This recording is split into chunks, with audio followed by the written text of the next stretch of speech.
not sure what I'm doing up here. Cat, please. Get off my keyboard. Alright, let's see here. So what do we want to do here? Multiple screens? I think so. Over here. Yeah. Alright. Side 7. Side 7. Bungalow. More coffee? Hammond asked politely. No, thank you, Henry Wu said, leaning back in his chair. I couldn't eat anything more. They were sitting in the dining room of Hammond's bungalow in a secluded corner of the park not far from the labs. Wu had to admit that the bungalow Hammond had built for himself was elegant, with sparse, almost Japanese lines. And the dinner had been excellent, considering the dining room wasn't fully staffed yet. But there was something about Hammond that Wu found troubling. The old man was different in some way, subtly different. All during dinner, Wu had tried to decide what it was. In part, a tendency to ramble, to repeat himself, to retell old stories. In part, it was an emotional lability, flaring anger one moment, maudlin sentimentality the next. But all that could be understood as a natural concomitant of age. John Hammond was, after all, almost 77. But there was something else. A stubborn evasiveness, an insistence on having his way, and in the end a complete refusal to deal with the situation that now faced the park. Wu had been stunned by the evidence. He did not yet allow himself to believe the case was proved, that the dinosaurs were breeding. After Grant had asked about amphibian DNA, Wu had intended to go directly to his laboratory and check the computer records of the various DNA assemblies.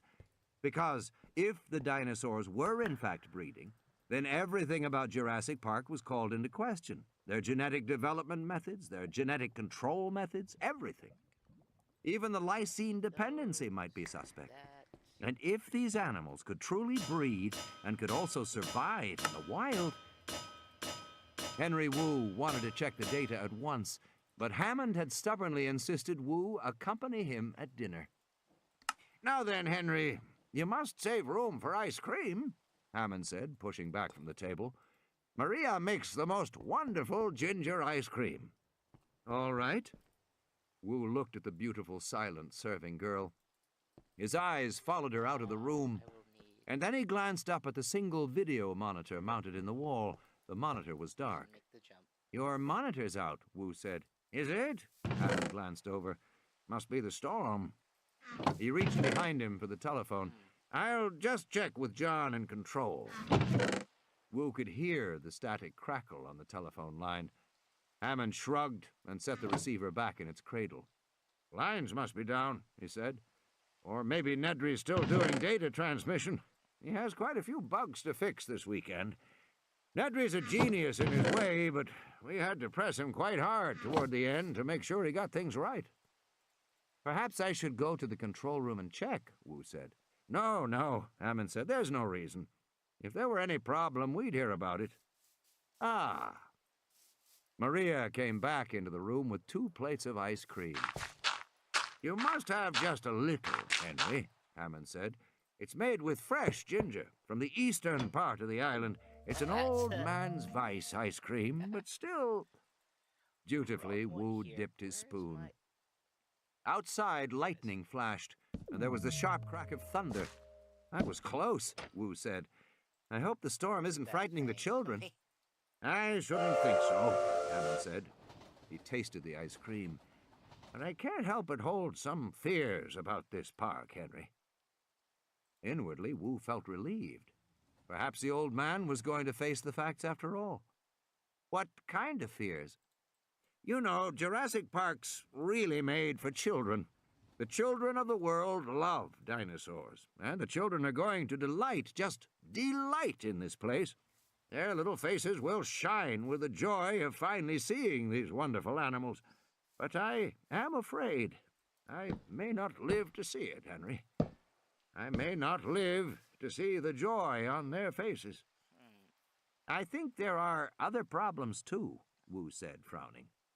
But none so pressing on my mind as this. Hammond said, "that I may not live to see their shining, delighted faces.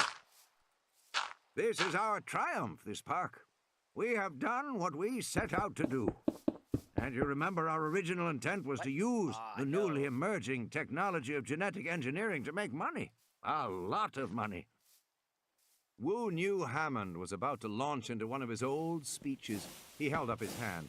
"I'm familiar with this, John. If you were going to start a bioengineering company, Henry, what would you do? Would you make products to help mankind? To fight illness and disease? Dear me, no. That's a terrible idea. A very poor use of new technology." Hammond shook his head sadly. "Yet you'll remember," he said, "the original genetic engineering companies like Genentech and Cetus were all started to make pharmaceuticals. New drugs for mankind. Noble, noble purpose. Unfortunately, drugs face all kinds of barriers. FDA testing alone takes 5 to 8 years, if you're lucky. Even worse, there are forces at work in the marketplace. Suppose you make a miracle drug for cancer or heart disease, as Genentech did. Suppose you now want to charge $1,000 or $2,000 a dose. You might imagine that is your privilege. After all, you invented the drug. You paid to develop and test it. You should be able to charge whatever you wish. But do you really think that the government will let you do that? No, Henry, they will not. Sick people aren't going to pay $1,000 a dose for needed medication. They won't be grateful, they'll be outraged.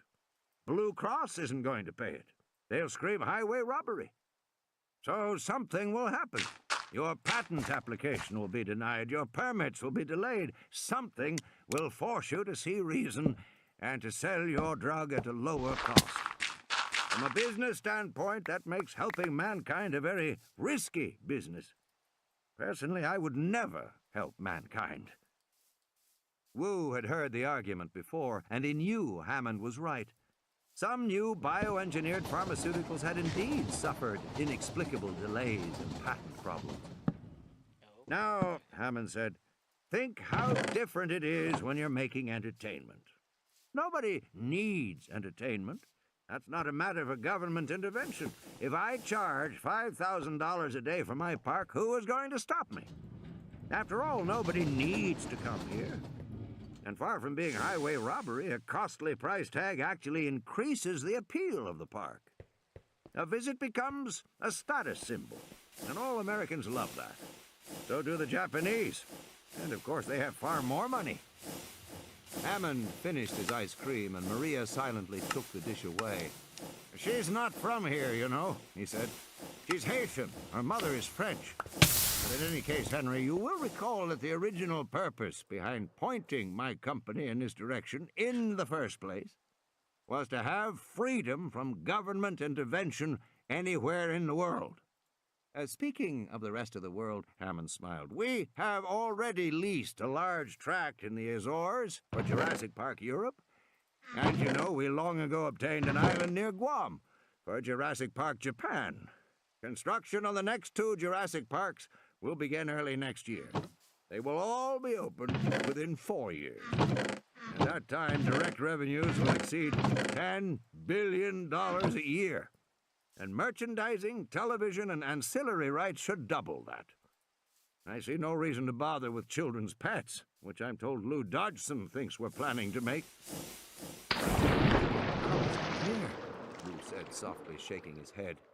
"That's speaking conservatively," Hammond said. He smiled. "There's no reason to speculate wildly.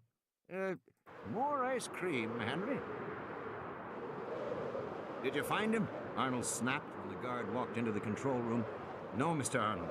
"Find him!" "I don't think he's in the building, Mr. Arnold." "Then look in the lodge," Arnold said. "Look in the maintenance building. Look in the utility shed. Look everywhere. But just find him." "The thing is," the guard hesitated, "Mr. Nedry's the fat man, is that right?" "That's right," Arnold said. "He's fat. A fat slob." "Well, Jimmy down in the main lobby said he saw the fat man go into the garage." Muldoon spun around. "Into the garage? When?" "About 10, 15 minutes ago." "Jesus," Muldoon said. The jeep screeched to a stop. "Sorry," Harding said. In the headlamps, Ellie saw a herd of apatosaurs lumbering across the road. There were 6 animals, each the size of a house, and a baby as large as a full-grown horse. The apatosaurs moved in unhurried silence, never looking toward the jeep and its glowing headlamps. At one point, the baby stopped to lap water from a puddle in the road, then moved on. A comparable herd of elephants would have been startled by the arrival of a car, would have trumpeted and circled to protect the baby. But these animals showed no fear. "Don't they see us?" she said. "Not exactly, no," Harding said. "Of course, in a literal sense, they do see us, but we don't really mean anything to them. We hardly ever take cars out at night, and so they have no experience of them. We are just a strange, smelly object in their environment, representing no threat, and therefore no interest. I've occasionally been out at night visiting a sick animal, and on my way back, these fellows block the road for an hour or more." "What do you do?" Harding grinned. "Play a recorded tyrannosaur roar. That gets them moving. Not that they care much about tyrannosaurs. These apatosaurs are so big they don't really have any predators. They can break a tyrannosaur's neck with a swipe of their tail, and they know it. So does the tyrannosaur." "But they do see us. I mean, if we were to get out of the car..." Harding shrugged. "They probably wouldn't react. Dinosaurs have excellent visual acuity, but they have a basic amphibian visual system. It's attuned to movement. They don't see unmoving things well at all." The animals moved on, their skin glistening in the rain. Harding put the car in gear. "I think we can continue now," he said. Wu said, "I suspect you may find there are pressures on your park, just as there are pressures on Genentech's drugs." He and Hammond had moved to the living room, and they were now watching the storm lash the big glass windows. "I can't see how," Hammond said. "The scientists may wish to constrain you, even to stop you." "Well, they can't do that," Hammond said. He shook his finger at Wu. "You know why the scientists would try to do that? It's because they want to do research, of course. It's all they ever want to do is research. Not to accomplish anything. Not to make any progress, just do research. Well, they have a surprise coming to them." "I wasn't thinking of that," Wu said. Hammond sighed. "I'm sure it would be interesting for the scientists to do research, but you arrive at the point where these animals are simply too expensive to be used for research. This is wonderful technology, Henry, but it's also frightfully expensive technology. The fact is, it can only be supported as entertainment." Hammond shrugged. "That's just the way it is." "But if there are attempts to close down..." "Face the damn facts, Henry," Hammond said irritably. "This isn't America. This isn't even Costa Rica. This is my island. I own it, and nothing is going to stop me from opening Jurassic Park to all the children of the world." He chuckled. "Or at least to the rich ones. And I tell you, they'll love it." In the back seat of the Jeep, Ellie Sattler stared out the window. They had been driving through rain-drenched jungle for the last 20 minutes and had seen nothing since the apatosaurs crossed the road. "We're near the jungle river now," he said as he drove. "It's off there, somewhere to our left." Abruptly, he slammed on the brakes again. The car stopped in front of a flock of small grebes. "Well, you're getting quite a show tonight," he said. "Those are compies." Procompsognaths, Ellie thought, wishing that Grant were here to see them. This was the animal they had seen in the facts, back in Montana. The little dark green Procompsognaths scurried to the other side of the road, then squatted on their hind legs to look at the car, chittering briefly, before hurrying onward into the night. "Odd," Harding said. "Wonder where they're off to. Compies don't usually move at night, you know. They climb up in a tree and wait for daylight." "Then why are they out now?" Ellie said. "I can't imagine. You know, compies are scavengers, like buzzards. They're attracted to a dying animal, and they have tremendously sensitive smell. They can smell a dying animal for miles." "Then they're going to a dying animal?" "Dying or already dead." "Should we follow them?" Ellie said. "I'd be curious," Harding said. "Yes, why not? Let's go see where they're going." He turned the car around and headed back toward the Comfy seat.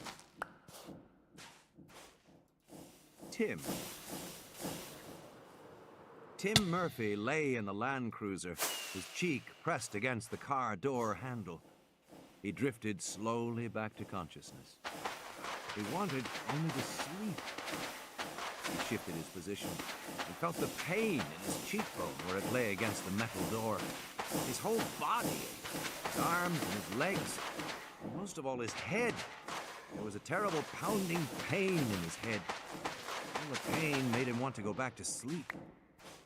He pushed himself up on one elbow, opened his eyes, and retched, vomiting all over his shirt. He tasted sour bile and wiped his mouth with the back of his hand. His head throbbed. He felt dizzy and seasick, as if the world were moving, as if he were rocking back and forth on a boat.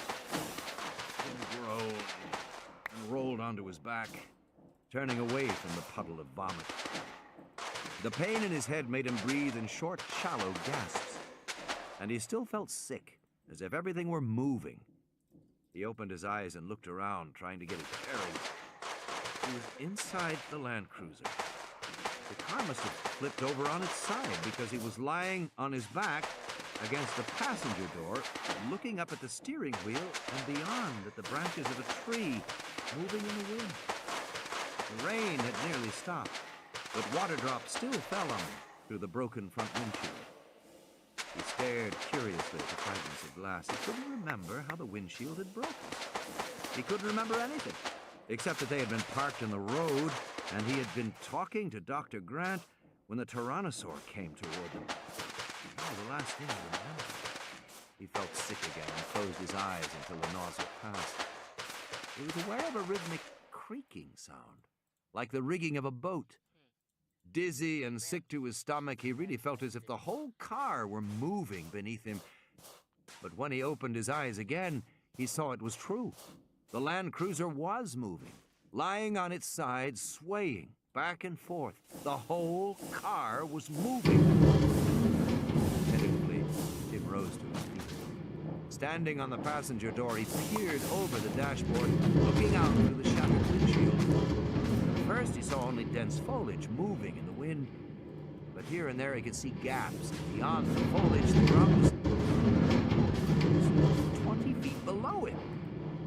He stared uncomprehendingly. The Land Cruiser was lying on its side in the branches of a large tree, 20 feet above the ground, swaying back and forth in the wind. Shit! What was he going to do? He stood on his tiptoes and peered out, trying to see better. Grabbing the steering wheel for support, the wheel spun free in his hand, and with a loud crack, the Land Cruiser shifted position, dropping a few feet in the branches of the tree.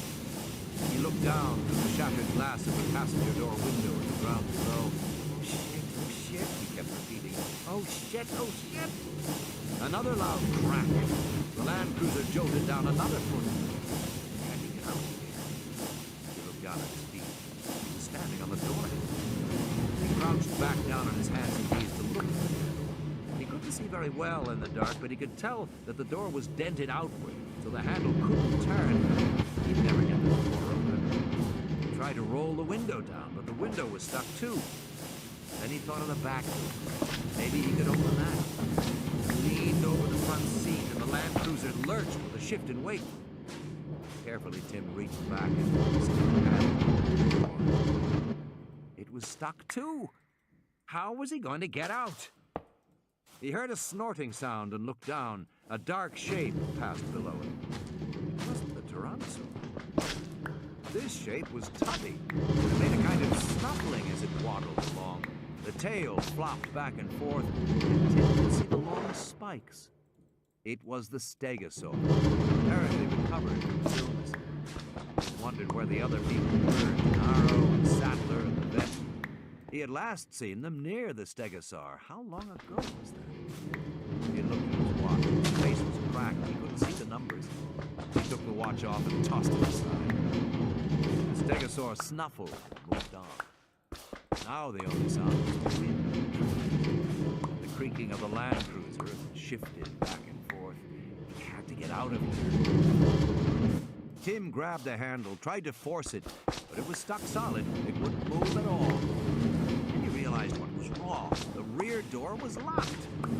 Tim pulled up the pin and twisted the handle. The rear door swung open, downward, and came to rest against the branch a few feet below. The opening was narrow, but Tim thought he could wriggle through it. Holding his breath, he crawled slowly back.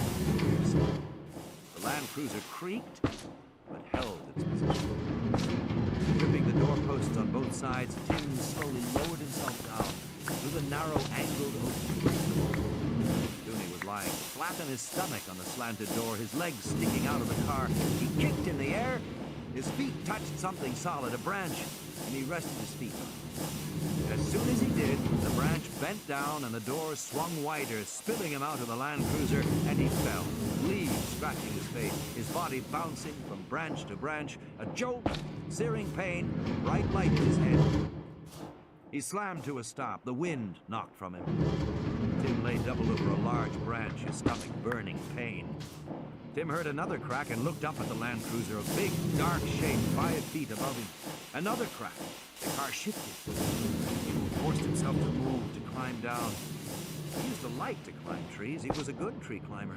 And this was a good tree to climb. Branches spaced close together, almost like a staircase. Crack! The car was definitely moving. Tim scrambled downward, slipping over the wet branches, feeling sticky sap on his hands, hurrying. He had not descended more than a few feet when the Land Cruiser creaked a final time and then slowly, very slowly nosed over. Tim could see the big green grille and the front headlights swinging down at him. And then the Land Cruiser fell free, gaining momentum as it rushed toward him, slamming against the branch where Tim had just been, and it stopped. His face, just inches from the dented grille, bent inward like an evil mouth, headlamps for eyes. Oil dripped on Tim's face. He was still 12 feet above the ground. He reached down, found another branch, and moved down. Above, he saw the branch bending under the weight of the Land Cruiser, and then it cracked, and the Land Cruiser came rushing down toward him, and he knew he could never escape it. He could never get down fast enough, so Tim just let go. He fell the rest of the way. Tumbling, banging, feeling pain in every part of his body, hearing the Land Cruiser smashing down through the branches after him like a pursuing animal, and then Tim's shoulder hit the soft ground, and he rolled as hard as he could and pressed his body against the trunk of the tree as the Land Cruiser tumbled down with a loud metallic crash and a sudden hot burst of electrical sparks that stung his skin and sputtered and sizzled on the wet ground around him. Slowly, Tim got to his feet. In the darkness, he heard the snuffling and saw the stegosaur coming back, apparently attracted by the crash of the Land Cruiser. The dinosaur moved dumbly, the low head thrust forward, and the big cartilaginous plates running in 2 rows along the hump of the back. It behaved like an overgrown tortoise, stupid like that, and slow. Get off the desk, cat. Tim picked up a rock and threw it. "Get away!" The rock thunked dully off the plates. The stegosaur kept coming. "Go on! Go!" He threw another rock and hit the stegosaur in the head. The animal grunted, turned slowly away, and shuffled off in the direction it had come. Tim leaned against the crumpled Land Cruiser and looked around in the darkness. He had to get back to the others, but he didn't want to get lost.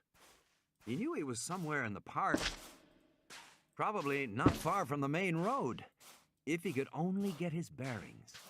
He couldn't see much in the dark, but then he remembered the goggles. He climbed through the shattered front windshield into the Land Cruiser and found the night vision goggles and the radio. The radio was broken and silent, so he left it behind, but the goggles still worked. He flicked them on, saw the reassuringly familiar phosphorescent green image. Wearing the goggles, he saw the battered fence off to his left and walked toward it. The fence was 12 feet high, but the Tyrannosaur had flattened it easily. Tim hurried across it, moved through an area of dense foliage, and came out onto the main road. Through his goggles, he saw the other Land Cruiser turned on its side. He ran toward it, took a breath, and looked inside. The car was empty. No sign of Dr. Grant and Dr. Malcolm. Where had they gone? Where had everybody gone? He felt sudden panic standing alone in the jungle road at night with that empty car, and turned quickly in circles, seeing the bright green world in the goggles swirl. Something pale by the side of the road caught his eye. It was Lex's face. He wiped the mud off it. "Lex!" Tim shouted as loud as he could, not caring if the animals heard him. He listened, but there was only wind and the plink of raindrops falling from the trees. "Lex!" He vaguely remembered that she had been in the Land Cruiser when the Tyrannosaur attacked. Had she stayed there? Or had she gotten away? The events of the attack were confused in his mind. He wasn't exactly sure what had happened. Just to think of it made him uneasy. He stood in the road, gasping with panic. "Lex!" The night seemed to close in around him. Feeling sorry for himself, he sat in a cold, rainy puddle in the road and whimpered for a while. When he finally stopped, he still heard whimpering. It was faint, and it was coming from somewhere farther up the road. "How long has it been?" Muldoon said, coming back into the control room. He was carrying a black metal case. "Half an hour. Harding's jeep should be back here by now." Arnold snuffed out his cigarette. "I'm sure they'll arrive any minute now." "Still no sign of Nedry?" Muldoon said. "Nope, not yet." Muldoon opened the case, which contained 6 portable radios. "I'm going to distribute these to people in the building." He handed one to Arnold. "Take the charger, too. These are our emergency radios, but nobody had them plugged in, naturally. Let it charge about 20 minutes and then try and raise the cars." Henry Wu opened the door marked fertilization and entered the darkened lab. There was nobody here. Apparently, all the technicians were still at dinner. Wu went directly to the computer terminal and punched up the DNA logbooks. The logbooks had to be kept on computer. DNA was such large that each species required 10 gigabytes of optical disk space to store details of all the iterations. He was going to have to check all 15 species. That was a tremendous amount of information to search through. He still wasn't clear about why Grant thought frog DNA was important. Wu himself didn't often distinguish one kind of DNA from another. After all, most DNA in living creatures was exactly the same. DNA was an incredibly ancient substance. Human beings walking around in the streets of the modern world, bouncing their pink new babies, hardly stopped to think that the substance at the center of it all, the substance that began the dance of life, was a chemical almost as old as the Earth itself. The DNA molecule was so old that its evolution had essentially finished more than 2 billion years ago. There had been little new since that time. Just a few recent combinations of the old genes and not much of that. When you compared the DNA of man and the DNA of a lowly bacterium, you found that only about 10% of the strands were different. This innate conservatism of DNA emboldened Wu to use whatever DNA he wished. Making his dinosaurs, Wu had manipulated the DNA as a sculptor might clay or marble. He had created freely. He started the computer search program, knowing it would take 2 or 3 minutes to run. He got up and walked around the lab, checking instruments out of long-standing habit. He noted the recorder outside the freezer door, which tracked the freezer temperature. He saw there was a spike in the graph. That was odd, he thought. It meant somebody had been in the freezer. Recently, too, within the last half hour. But who would go in there at night? The computer beeped, signaling that the first of the data searches was complete. Wu went over to see what it had found, and when he saw the screen, he forgot all about the freezer and the graph spike. Leitska DNA search algorithm. DNA. Version search criteria. RNA. All. Fragment. Len greater than 0. DNA incorporating RNA fragments. Myosaurs. Versions 2.1 to 2.9. Procompsognathus. Versions 3.0 to 3.7. Ophnelia. Versions 3.1 to 3.3. Velociraptors, version 1.0 to 3.0. Hypsilophodontids, versions 2.4 to 2.7. The result was clear. All breeding dinosaurs incorporated rana, or frog DNA. None of the other animals. Wu still did not understand why this had caused them to breed, but he could no longer deny that Grant was right. The dinosaurs were breeding. He hurried up to the control room. Lex. She was curled up inside a big 1-meter drainage pipe that ran under the road. She had her baseball glove in her mouth and she was rocking back and forth, banging her head repeatedly against the back of the pipe. It was dark in there, but he could see her clearly with his goggles. She seemed unhurt, and he felt a great burst of relief. Lex, it's me, Tim. She didn't answer. She continued to bang her head on the pipe. Come on out. She shook her head no. He could see she was badly frightened. Lex, he said, if you come out, I'll let you wear these night goggles. She just shook her head. Look what I have, he said, holding up his hand. She stared uncomprehendingly. It was probably too dark for her to see. It's your ball, Lex. I found your ball. So what? He tried another approach. It must be uncomfortable in there. Cold, too. Wouldn't you like to come out? She resumed, banging her head against the pipe. Why not? There's aminals out there. That threw him for a moment. She hadn't said aminals for years. The aminals are gone, he said. There's a big one. A Tyrannosaurus Rex. He's gone.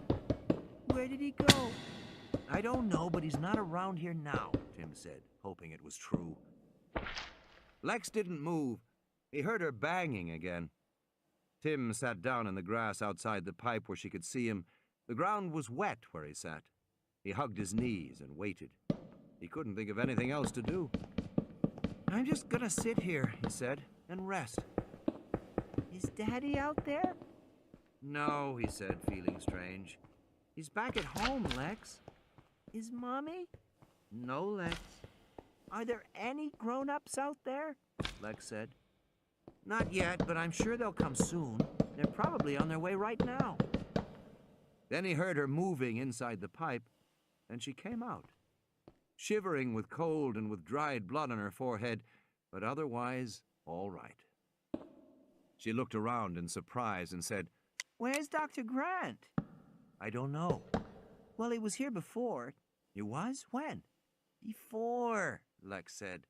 I saw him when I was in the pipe. Where'd he go? How am I supposed to know? Lex said, wrinkling her nose. She began to shout, Hello? Hello? Dr. Grant? Dr. Grant? Tim was uneasy at the noise she was making. It might bring back the Tyrannosaur. But a moment later, he heard an answering shout. It was coming from the right, over toward the Land Cruiser that Tim had left a few minutes before. With his goggles, Tim saw with relief that Dr. Grant was walking toward them. He had a big tear in his shirt at the shoulder, but otherwise he looked okay. Thank God, he said. I've been looking for you.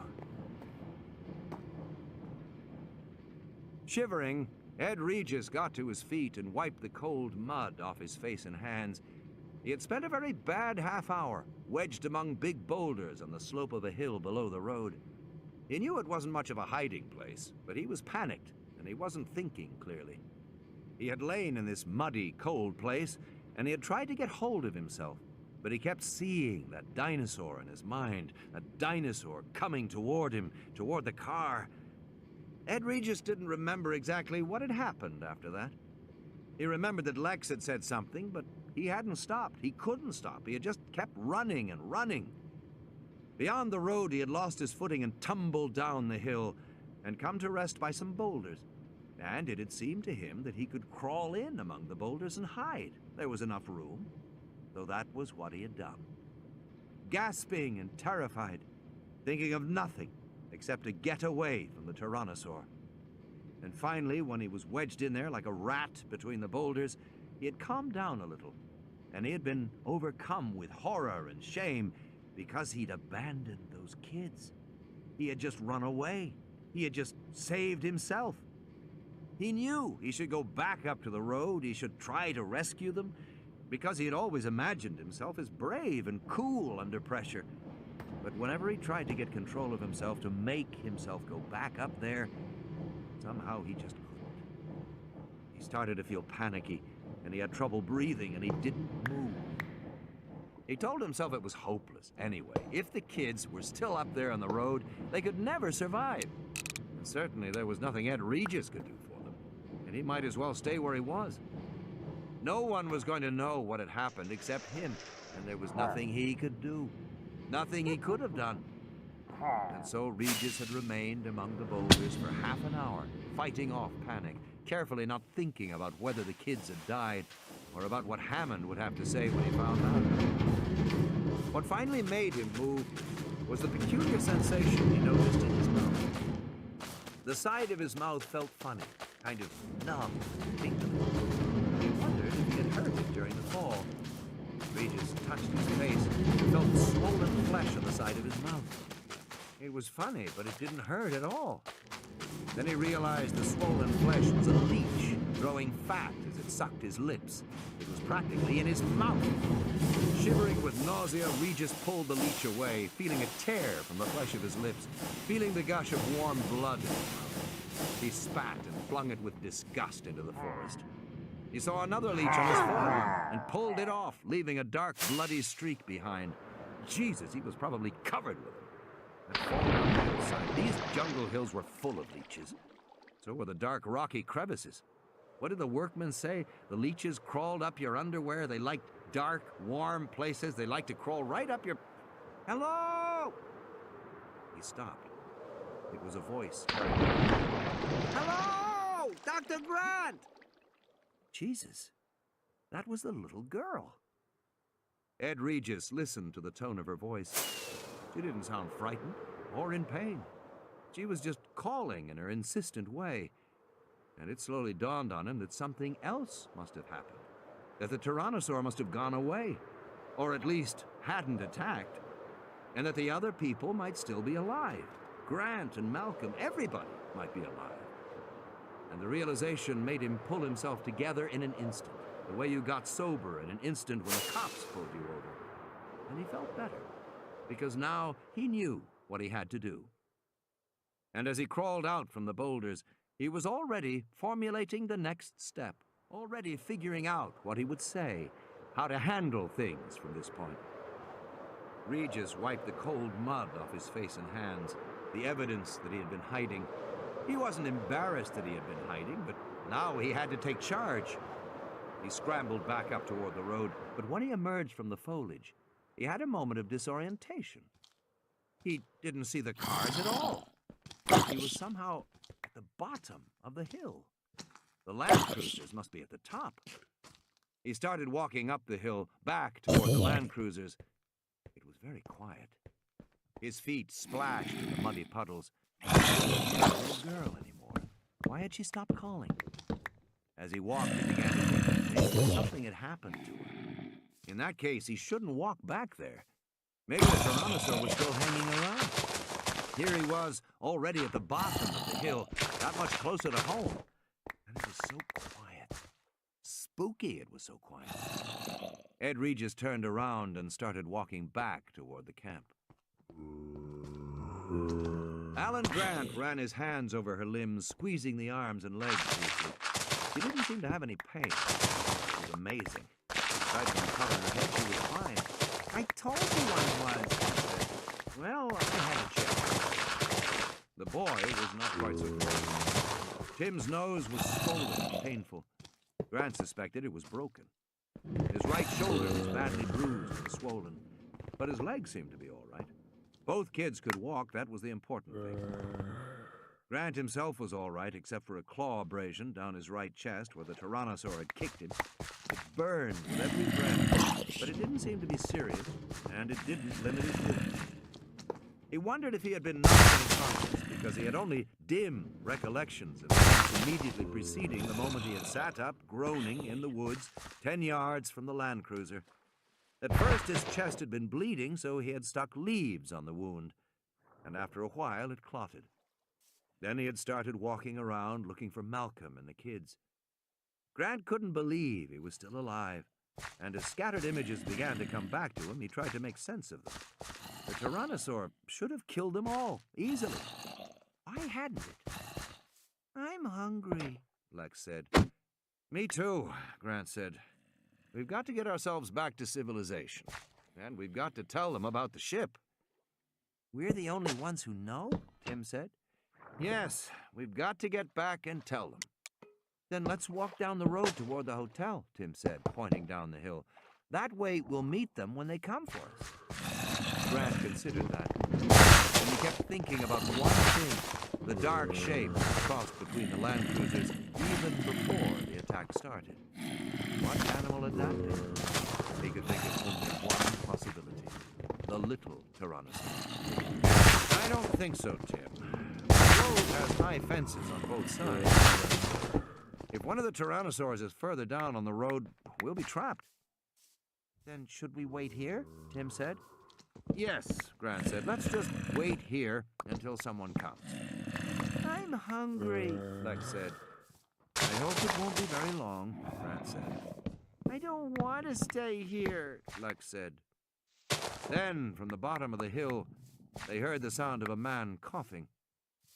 Stay here, Grant said. He ran forward to look down the hill. Stay here, Tim said, and he ran forward after him. Lex followed her brother. Don't leave me. Don't leave me here, you guys.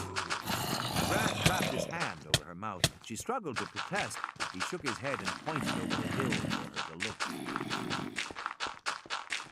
At the bottom of the hill, Grant saw Ed Regis standing rigid, unmoving. The forest around them had become deadly silent. The steady background drone of cicadas and frogs had ceased abruptly. There was only the faint rustle of leaves and the whine of wind. Lex started to speak, but Grant pulled her against the trunk of the nearest tree, ducking down among the heavy gnarled roots of the base. Tim came to my hand. Grant put his hands to his lips, signaling them to be quiet, and then he slowly looked around the tree. The road below was dark, and as the branches of the big trees moved in the wind, the moonlight filtering through made a dappled shifting pattern. Ed Regis was gone. It took Grant a moment to locate him. The publicist was pressed up against the trunk of a big tree, hugging it. Regis wasn't moving at all. The forest remained silent.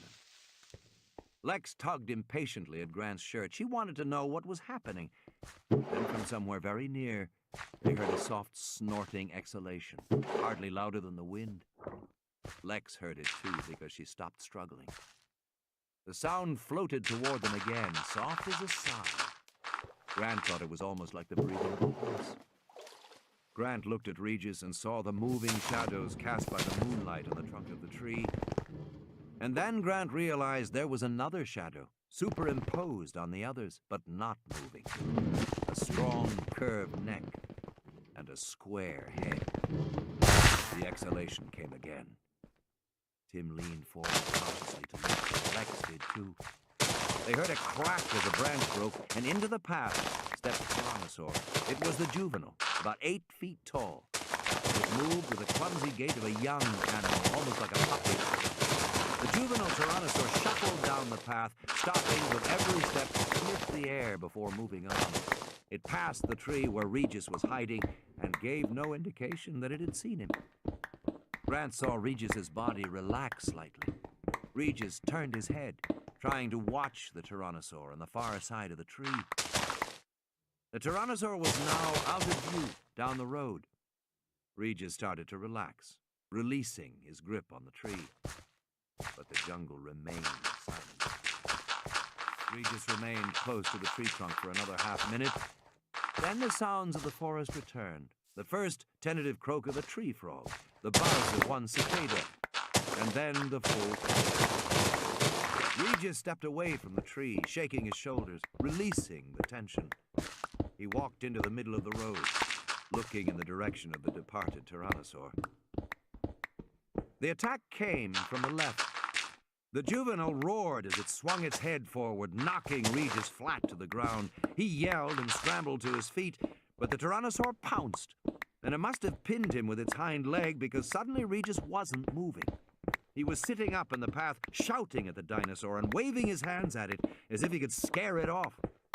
The young dinosaur seemed perplexed by the sounds and movement coming from its tiny prey.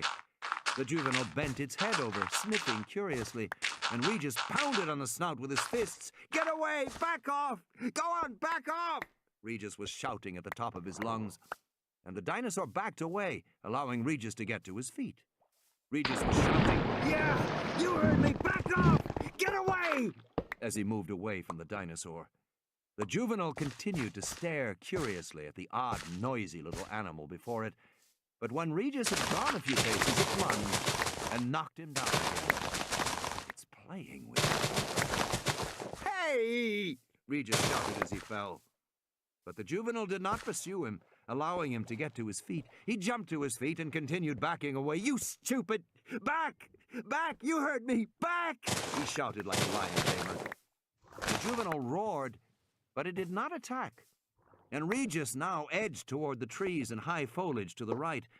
In another few steps, he would be in hiding. "Back, you! Back!" Regis shouted. And then, at the last moment, the juvenile pounced and knocked Regis flat on his back. "Cut that out!" Regis yelled. And the juvenile ducked his head, and Regis began to scream. No words, just a high-pitched scream. The scream cut off abruptly, and when the juvenile lifted his head, Grant saw ragged flesh in his jaws. "Oh, no," Lex said softly. Beside her, Tim had turned away, suddenly nauseated. His night vision goggles slipped from his forehead and landed on the ground with a metallic clink. The juvenile's head snapped up, and it looked toward the top of the hill. Tim picked up his goggles as Grant grabbed both the children's hands and began to run. Control. In the night, the compies scurried along the side of the road. Harding's jeep followed a short distance behind. Ellie pointed farther up the road. "Is that a light?" "Could be," Harding said. "Looks almost like headlights." The radio suddenly hummed and crackled. They heard John Arnold say, "You there?" "Ah, there he is," Harding said, finally. He pressed the button. "Yes, John, we're here. We're near the river, following the compies. It's quite interesting." More crackling. Then, "Eat your car!" "What did he say?" Gennaro said. "Something about a car," Ellie said. At Grant's dig in Montana, Ellie was the one who operated the radio phone. After years of experience, she'd become skilled at picking up garbled transmissions. "I think he said he needs your car." Harding pressed the button. "John, are you there? We can't read you very well. John?" There was a flash of lightning, followed by a long sizzle of radio static. Then Arnold's tense voice. "Where are... Ooh. We're 1 mile north of the Hipsy paddock, near the river, following some compies." "No! Damn well! Get back here! Ow!" "Sounds like he's got a problem," Ellie said, frowning. There was no mistaking the tension in the voice. "Maybe we should go back." Harding shrugged. "John's frequently got a problem. You know how engineers are. They want everything to go by the book." He pressed the button on the radio. "John, say again, please." More crackling. More static. The loud crash of lightning. Then, "Muldoon, need your car. Ow!" Gennaro frowned. "Is he saying Muldoon needs our car?" "That's what it sounded like," Ellie said. "Well, that doesn't make any sense," Harding said. "Other stuff. Muldoon wants car." "I get it," Ellie said. "The other cars are stuck on the road in the storm, and Muldoon wants to go get them." Harding shrugged. "Why doesn't Muldoon take the other car?" He pushed the radio button. "John, tell Muldoon to take the other car. It's in the garage." The radio crackled. "Not listen, crazy bastards! Car!" Harding pressed the radio button. "I said it's in the garage, John. The car is in the garage." More static. "Edry has... Sing... One." "I'm afraid this isn't getting us anywhere," Harding said. All right, John, we're coming in now. He turned the radio off and turned the car around. I just wish I understood what the urgency is. Harding put the Jeep in gear, and they rumbled down the road in the darkness. It was another 10 minutes before they saw the welcoming lights of the Safari Lodge, and as Harding pulled to a stop in front of the visitor center, they saw Muldoon coming toward them. He was shouting and waving his arms. God damn it, Arnold, you son of a bitch! God damn it, get this park back on track! Now! Get my grandkids back here, now! John Hammond stood in the control room screaming and stamping his little feet. He had been carrying on this way for the last 2 minutes, while Henry Wu stood in the corner looking stunned. Well, Mr. Hammond, Arnold said, Muldoon's on his way out right now to do exactly that. Arnold turned away and lit another cigarette. Hammond was like every other management guy Arnold had ever seen. Whether it was Disney or the Navy, management guys always behaved the same. They never understood the technical issues. And they thought that screaming was the way to make things happen. And maybe it was, if you were shouting at your secretaries to get you a limousine. But screaming didn't make any difference at all to the problems that Arnold now faced. The computer didn't care if it was screamed at. The power network didn't care if it was screamed at. Technical systems were completely indifferent to all this explosive human emotion. If anything, screaming was counterproductive because Arnold now faced the virtual certainty that Nedry wasn't coming back, which meant that Arnold himself had to go into the computer code and try to figure out what had gone wrong. It was going to be a painstaking job. He'd need to be calm and careful. Why don't you go downstairs to the cafeteria, Arnold said, and get a cup of coffee. We'll call you when we have more news. I don't want a Malcolm effect here, Hammond said. Don't worry about a Malcolm effect, Arnold said. Will you let me go to work? God damn you, Hammond said. I'll call you, sir, when I have news from Muldoon, Arnold said. He pushed buttons on his console and saw the familiar control screens change. Stroke Jurassic Park main module stroke. Stroke call libs. Include biostat.sys. Include sysrom.vst. Include net.sys. Include power.module. Stroke initialize. Arnold was no longer operating the computer. He had now gone behind the scenes to look at the code, the line-by-line instructions that told the computer how to behave. Arnold was unhappily aware that the complete Jurassic Park program contained more than 500,000 lines of code, most of it undocumented, without explanation. Wu came forward. What are you doing, John? Checking the code. By inspection? That'll take forever. Tell me, Arnold said. Tell me.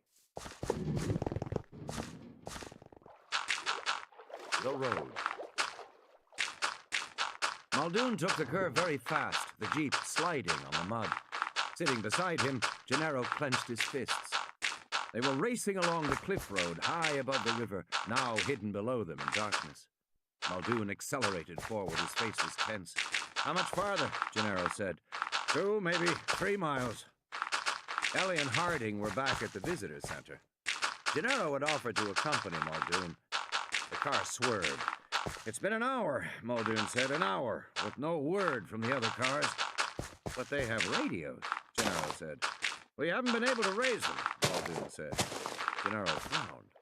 If I was sitting in a car for an hour in the rain, I'd sure try to use the radio to call for somebody. So would I, Muldoon said. Gennaro shook his head.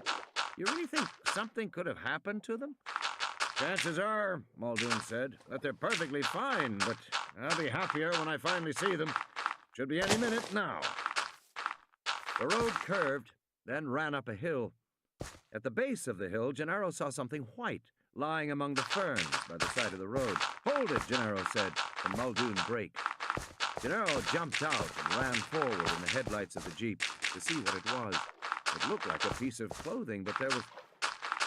Gennaro stopped. Even from 6 feet away, he could see clearly what it was. He walked forward more slowly. Muldoon leaned out of the car and said, What is it? It's a leg, Gennaro said. The flesh of the leg was pale blue-white, terminating in a jagged, bloody stump where the knee had been. Below the calf, he saw a white sock and a brown slip-on shoe. It was the kind of shoe Ed Regis had been wearing. By then, Muldoon was out of the car, running past him to crouch over the leg. Jesus! He lifted the leg out of the foliage, raising it into the light of the headlamp, and blood from the stump gushed down over his hand. Gennaro was still 3 feet away. He quickly bent over, put his hands on his knees, squeezed his eyes shut, and breathed deeply, trying not to be sick. "Gennaro!" Muldoon's voice was sharp. "What?" "Move! You're blocking the light." Gennaro took a breath and moved. When he opened his eyes, he saw Muldoon peering critically at the stump. "Torn at the joint line," Muldoon said. "Didn't bite it, twisted and ripped it. Just ripped his leg off." Muldoon stood up, holding the severed leg upside down, so the remaining blood dripped onto the ferns. His bloody hand smudged the white sock as he gripped the ankle. Gennaro felt sick again. "No question what happened," Muldoon was saying. "The T-Rex got him." Muldoon looked up the hill, then back to Gennaro. "You all right? You go on?" "Yes," Gennaro said. "I can go on." Muldoon was walking back toward the jeep, carrying the leg. "I guess we better bring this along," he said. "Doesn't seem right to leave it here. Christ, it's going to make a mess of the car. See if there's anything in the back, will you? A tarp, newspaper." Gennaro opened the back door and rummaged around in the space behind the rear seat. He felt grateful to think about something else. The problem of how to wrap the severed leg expanded to fill his mind, crowding out all other thoughts. He found a canvas bag with a toolkit, a wheel rim, a cardboard box, and 2 tarps, he said. They were neatly folded plastic. "Give me one," Muldoon said, still standing outside the car. Muldoon wrapped the leg and passed the now shapeless bundle to Gennaro. Holding it in his hand, Gennaro was surprised at how heavy it felt. "Just put it in the back," Muldoon said. "If there's a way to wedge it, so it doesn't roll around." "Okay." Gennaro put the bundle in the back, and Muldoon got behind the wheel. He accelerated, the wheel spinning in the mud, then digging in. The jeep rushed up the hill, and for a moment at the top, the headlights still pointed upward into the foliage, and then they swung down, and Gennaro could see the road before them. "Jesus," Muldoon said. Gennaro saw a single Land Cruiser lying on its side in the center of the road. He couldn't see the second Land Cruiser. "Where's the other car?" Muldoon looked around, pointed to the left. "There!" The second Land Cruiser was 20 feet away, crumpled at the foot of the tree. "What's it doing there?"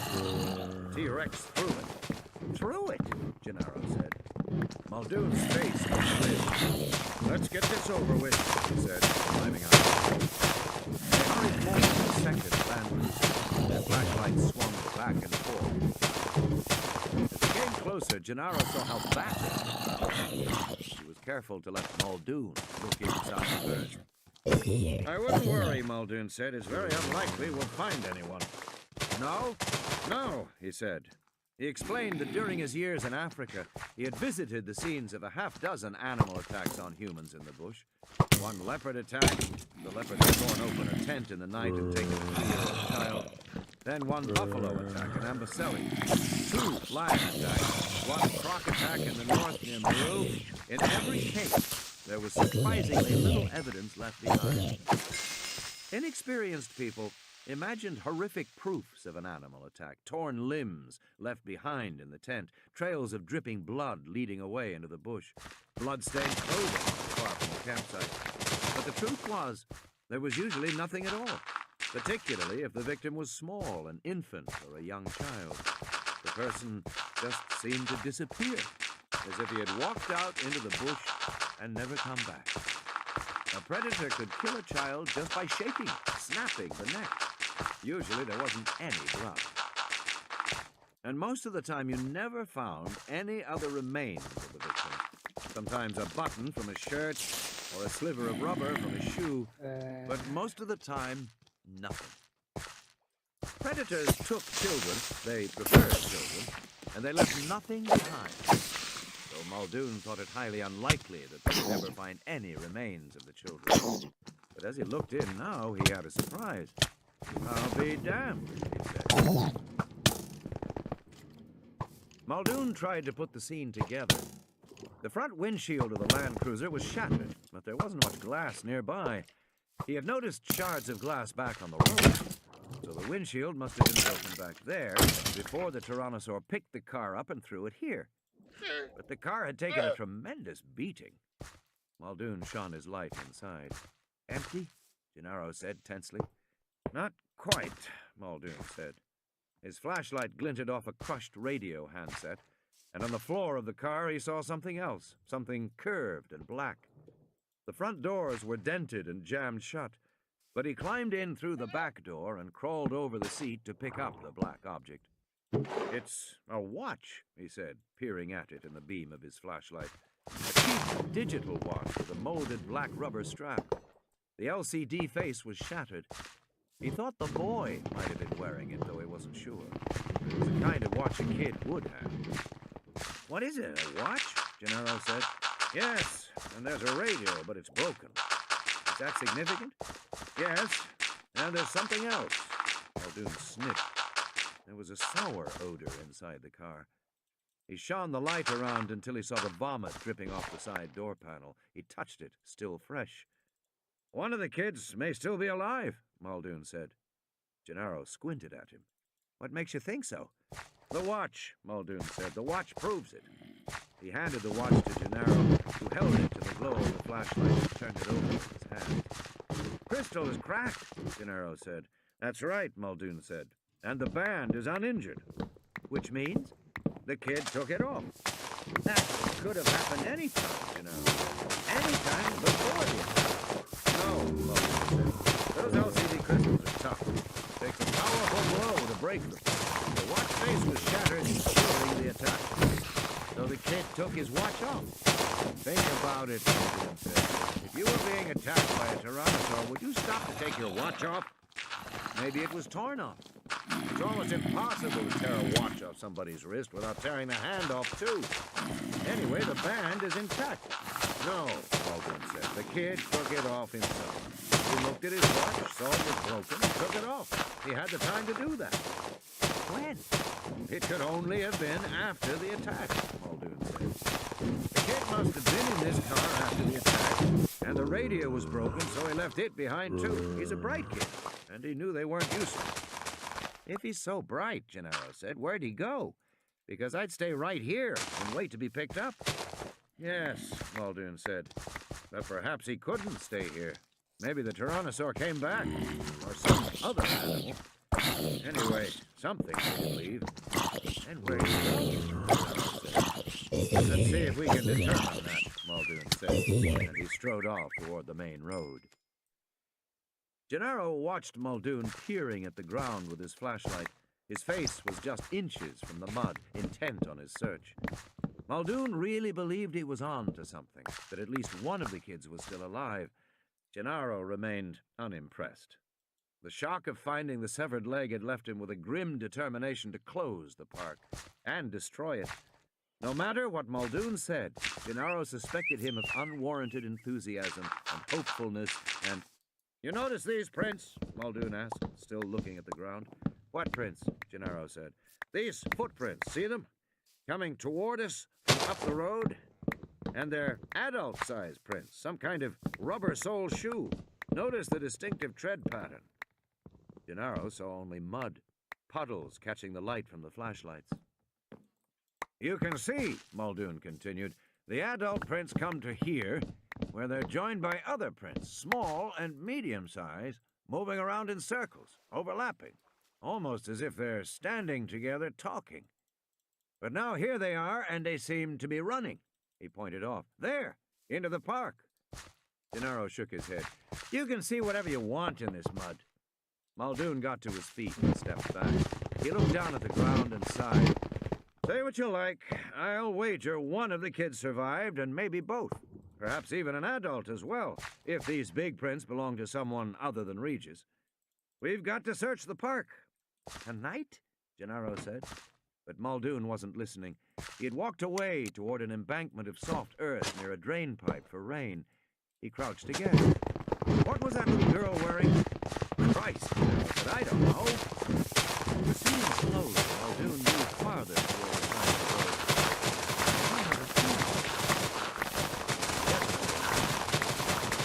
Listen, Gennaro said, feeling panic. I think we better... Shh, Muldoon said. He paused. It's just the wind, Gennaro said. They heard the wheezing again, distinctly this time. It wasn't the wind. It was coming from the foliage directly ahead of him, by the side of the road. It didn't sound like an animal, but Muldoon moved forward cautiously. He waggled his light and shouted, but the wheezing did not change character. Muldoon pushed aside the frond of the palm. What is it? Gennaro said. It's Malcolm, Muldoon said. Ian Malcolm lay on his back, his skin grey-white, mouth slackly open. His breath came in wheezing gasps. Muldoon handed the flashlight to Gennaro and then bent to examine the body. I can't find the injury, he said. Head okay, chest, arms. Then Gennaro shone the light on the legs. He put a tourniquet on. Malcolm's belt was twisted tight over the right thigh. Gennaro moved the light down the leg. The right ankle was bent outward at an awkward angle from the leg, the trousers flattened, soaked in blood. Muldoon touched the ankle gently, and Malcolm groaned. Muldoon stepped back and tried to decide what to do next. Malcolm might have other injuries. His back might be broken. It might kill him. But if they left him here, he would die of shock. It was only because he had had the presence of mind to put a tourniquet on that he hadn't already bled to death. Probably he was bleeding. He might as well. Gennaro helped Muldoon pick the man up, hoisting him awkwardly over their shoulders. Malcolm moaned and breathed in ragged gasps. Lex, he said. Lex went. Lex. Who's Lex? Muldoon said. The little girl, Gennaro said. They carried Malcolm back to the jeep and rested him into the back seat. Gennaro tightened the tourniquet around his leg. Malcolm groaned again. Muldoon slid the trouser cuff up and saw the pulpy flesh beneath, the dull white spoonfuls of protruding bones. We've got to get him back, Muldoon said. You going to leave here without the kids? Gennaro said. If they went into the park, it's 20 square miles, Muldoon said, shaking his head. The only way we can find anything out there is with a motion sensor.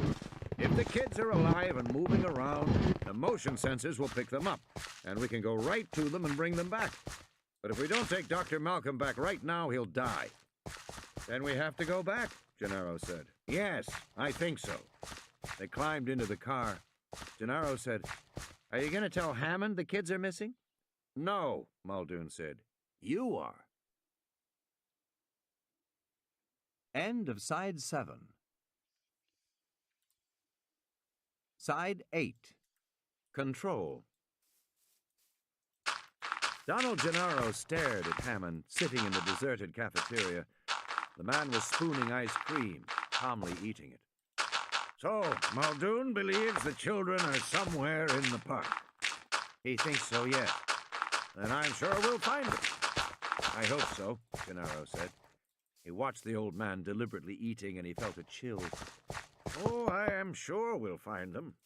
After all, I keep telling everyone this park is made for kids. Gennaro said, Just so you understand that they're missing, sir. Missing? He snapped. Of course I know they're missing. I'm not senile. He sighed and changed tone again. Look, Donald, Hammond said, let's not get carried away. We've had a little breakdown from the storm or whatever, and as a result, we've suffered a regrettable, unfortunate accident. And that's all that's happened. We're dealing with it. Arnold will get the computers cleaned up. Muldoon will pick up the kids. And I have no doubt he'll be back with them by the time we finish this ice cream. So let's just wait and see what develops, shall we? Whatever you say, sir, Gennaro said.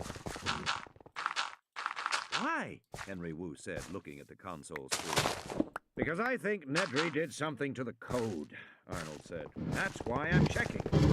All right, Wu said, but have you tried your options? Like what? Arnold said. I don't know. Aren't the safety systems still running? Wu said. Key checks, all that? Jesus, Arnold said, snapping his fingers. They must be. Safety systems can't be turned off except at the main panel. Well, Wu said, if KeyChecks is active, you can trace what he did. I sure as hell can, Arnold said. He started to press buttons. Why hadn't he thought of it before? It was so obvious. The computer system at Jurassic Park had several tiers of safety systems built into it. One of them was a KeyCheck program, which monitored all the keystrokes entered by operators with access to the system. It was originally installed as a debugging device, but it was retained for its security value. In a moment, all the keystrokes that Nedry had entered into the computer earlier in the day were listed in a window on the screen. There was a string of numbers, followed by words, part words, and numerical instructions. System Nedry. Go to command level. Nedry. 040-hatchmark XY-67 ampersand.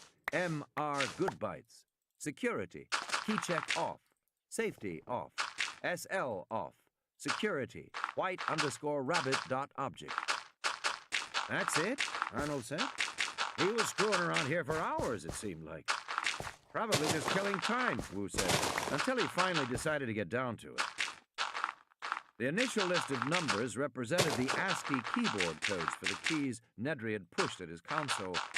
Those numbers meant he was still within the standard user interface, like any ordinary user of the computer. So, initially, Nedry was just looking around, which you wouldn't have expected of a programmer who had designed the system.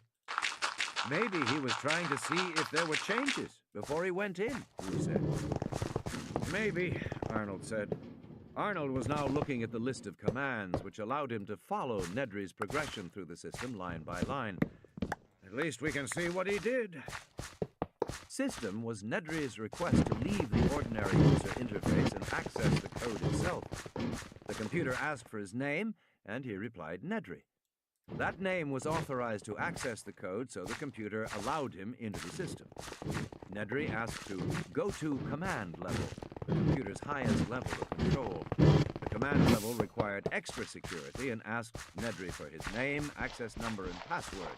Nedry 040-hatchmark XY-67 ampersand MR Goodbytes. Those entries got Nedry into the command level. From there, he wanted security, and since he was authorized, the computer allowed him to go there. Once at the security level, Nedry tried 3 variations. Keycheck off, safety off, SL off. He's trying to turn off the safety systems. He doesn't want anybody to see what he's about to do. Exactly, Arnold said.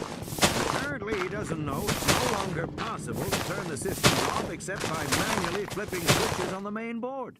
After 3 failed commands, the computer automatically began to worry about Nedry. But since he had gotten in with proper authorization, the computer would assume that Nedry was lost, trying to do something he couldn't accomplish. So the computer asked him again where he wanted to be, and Nedry said security, and he was allowed to remain there. Finally, Wu said, here's the kicker. He pointed to the last of the commands Nedry had entered, white_rabbit.object. What the hell is that? Arnold said. White rabbit? Is that supposed to be his private joke? It's marked as an object, Wu said. In computer terminology, an object was a block of code that could be moved around and used the way you might move a chair in a room.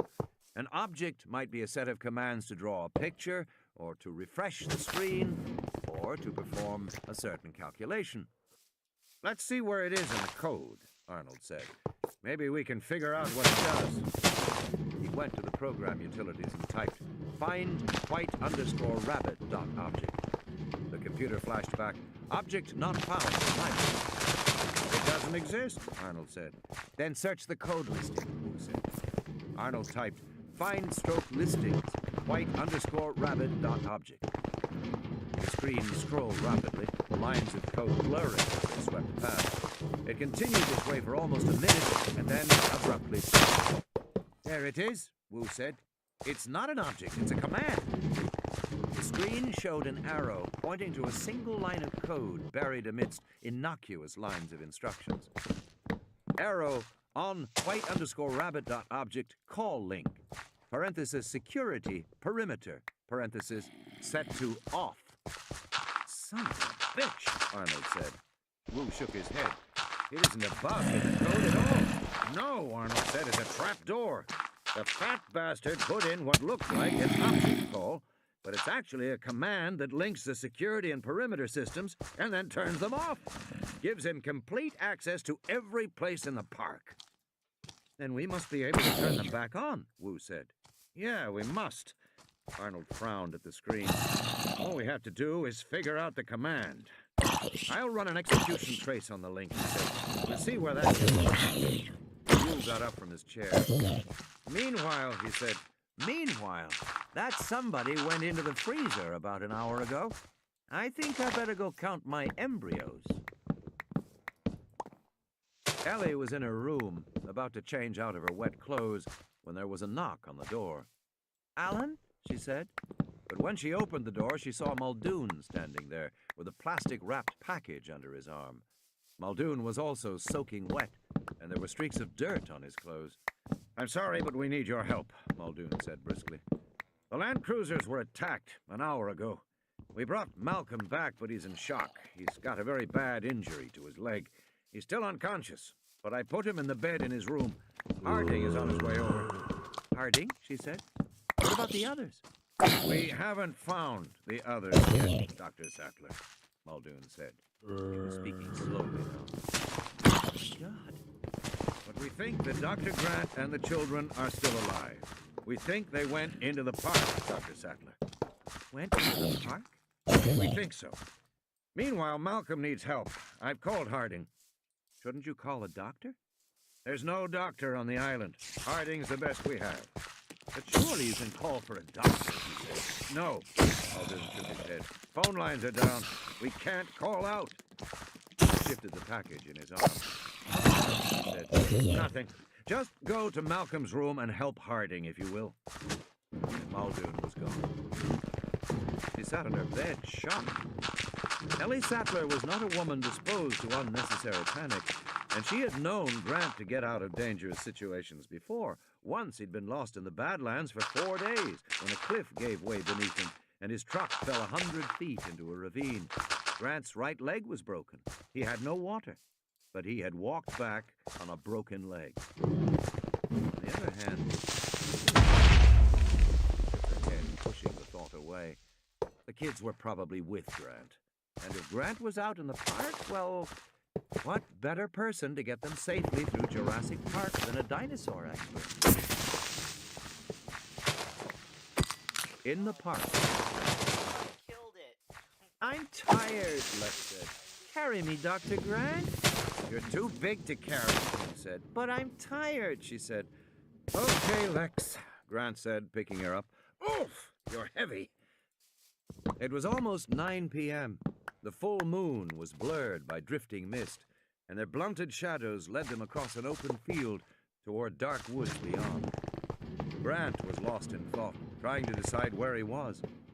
Since they had originally crossed over the fence that the Tyrannosaur had battered down, Grant was reasonably sure they were now somewhere in the Tyrannosaur paddock, which was a place he did not want to be.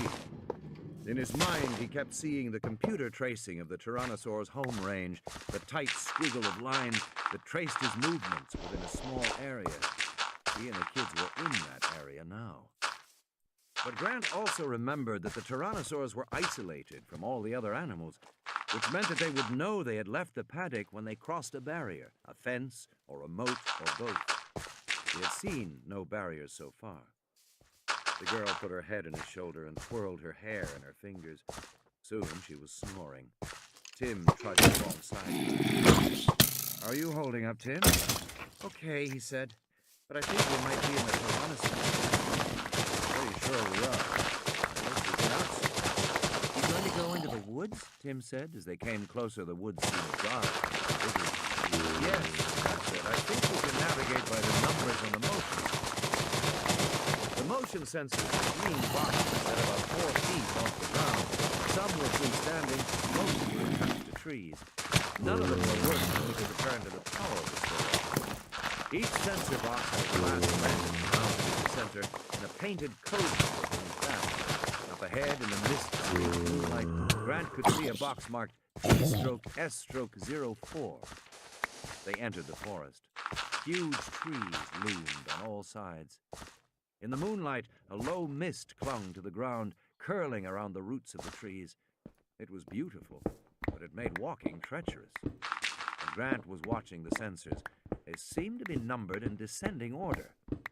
He passed T/S/03 and T/S/02.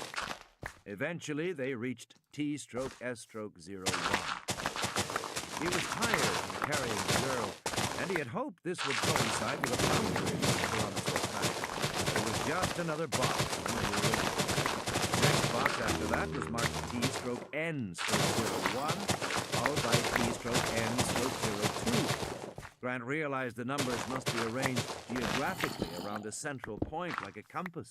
They were going from south to north, so the numbers got smaller as they approached the center, then got larger again. At least we're going the right way, Tim said. Good for you, Grant said. Tim smiled and stumbled over vines in the mist. He got quickly to his feet. They walked on for a while. My parents are getting a divorce, he said. Uh-huh, Grant said. My dad moved out last month. He has his own place in Mill Valley now. Uh-huh. He never carries my sister anymore. He never even picks her up. And he says you have dinosaurs on the brain, Grant said. Tim sighed. Yeah. You miss him? Grant said. Not really, Tim said. Sometimes. She misses him more. Who, your mother? No, Lex. My mom has a boyfriend. She knows him from work. They walked in silence for a while, passing T/N/03 and T/N/04. Have you met him? Grant said. Yeah. How is he? He's okay, Tim said. He's younger than my dad, but he's bald. How does he treat you? I don't know. Okay. I think he just tries to get on my good side.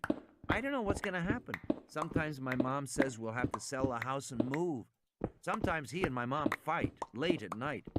I sit in my room and play with my computer, but I can still hear it. Uh-huh, Grant said. Are you divorced? No, Grant said. My wife died a long time ago. And now you're with Dr. Sattler?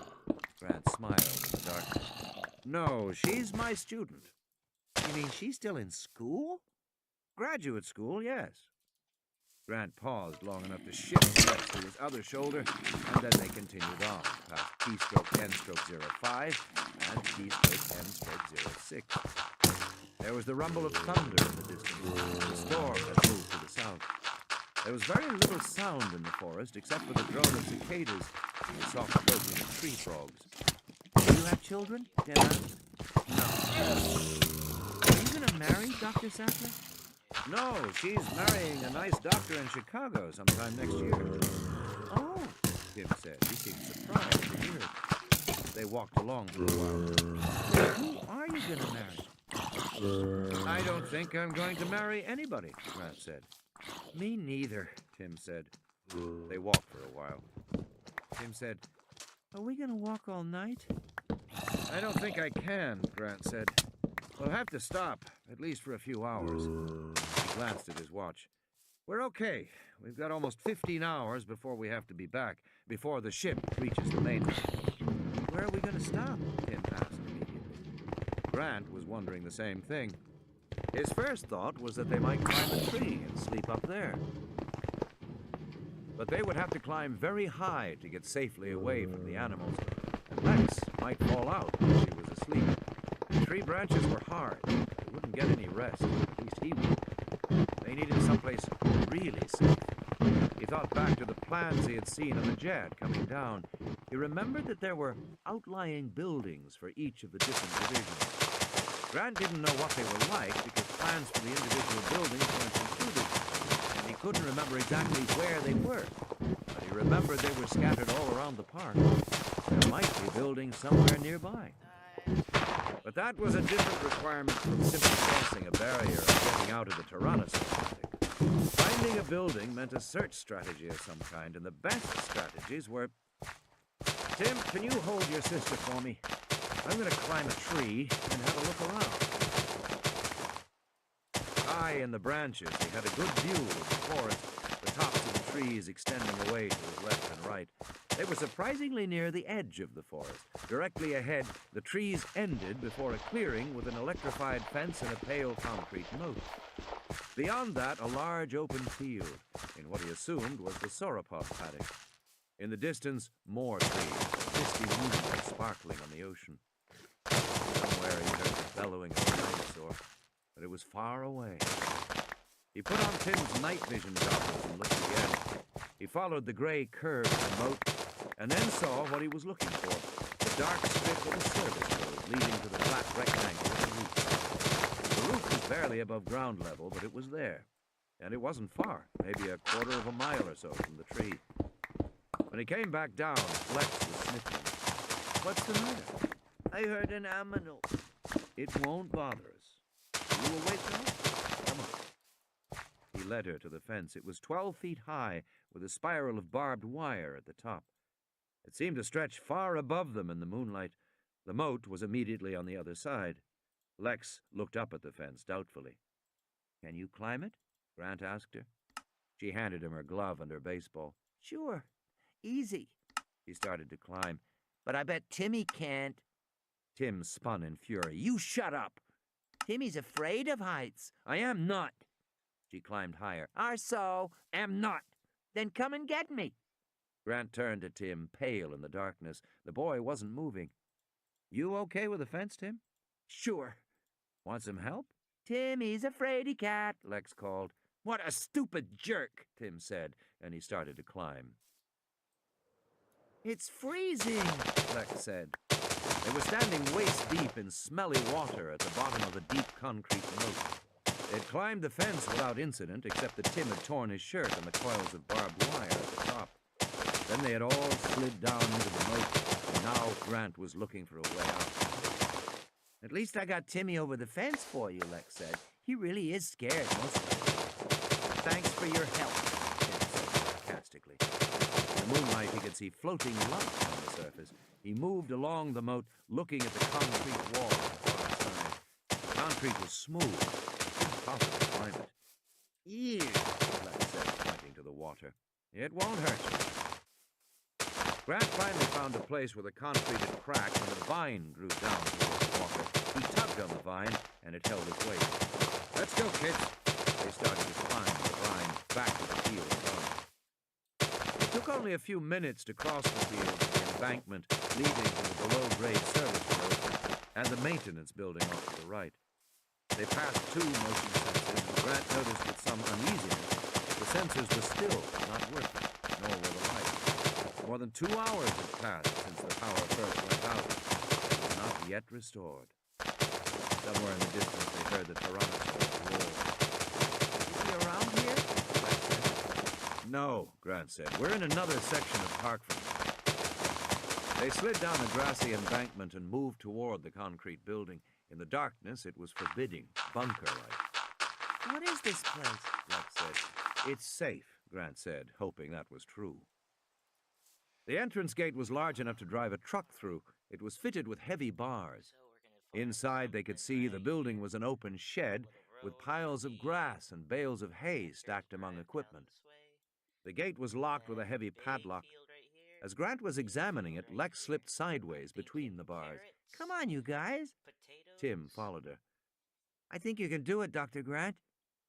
He was right. It was a tight squeeze, but Grant was able to ease his body between the bars and get into the shed. As soon as he was inside, a wave of exhaustion struck him. I wonder if there's anything to eat, Lex said. "Just hay." Grant broke open a bale and spread it around on the concrete. The hay in the center was warm. They lay down, feeling the warmth. Lex curled up beside him and closed her eyes. Tim put his arm around her. He heard the sauropods trumpeting softly in the distance. Neither child spoke. They were almost immediately snoring. Grant raised his arm to look at his watch, but it was too dark to see. He felt the warmth of the children against his own body. Grant closed his eyes and slept. Control. Muldoon and Gennaro came into the control room just as Arnold clapped his hands and said, "Got you, you little son of a bitch!" "What is it?" Gennaro said. Arnold pointed to the screen where arrows pointed to 4 more lines of code. Arrow on Feeney.object link set security perimeter. Arrow on Feeney.object call link.sst security perimeter set to on.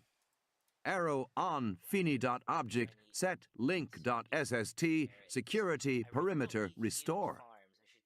Arrow on Feeney.object delete line rf white underscore rabbit.object Feeney.object. "That's it," Arnold said, pleased. "That's what?" Gennaro asked, staring at the screen. "I finally found the command to restore the original code. The command called Feeney.object resets the linked parameters, namely the fence and the power." "Good," Muldoon said.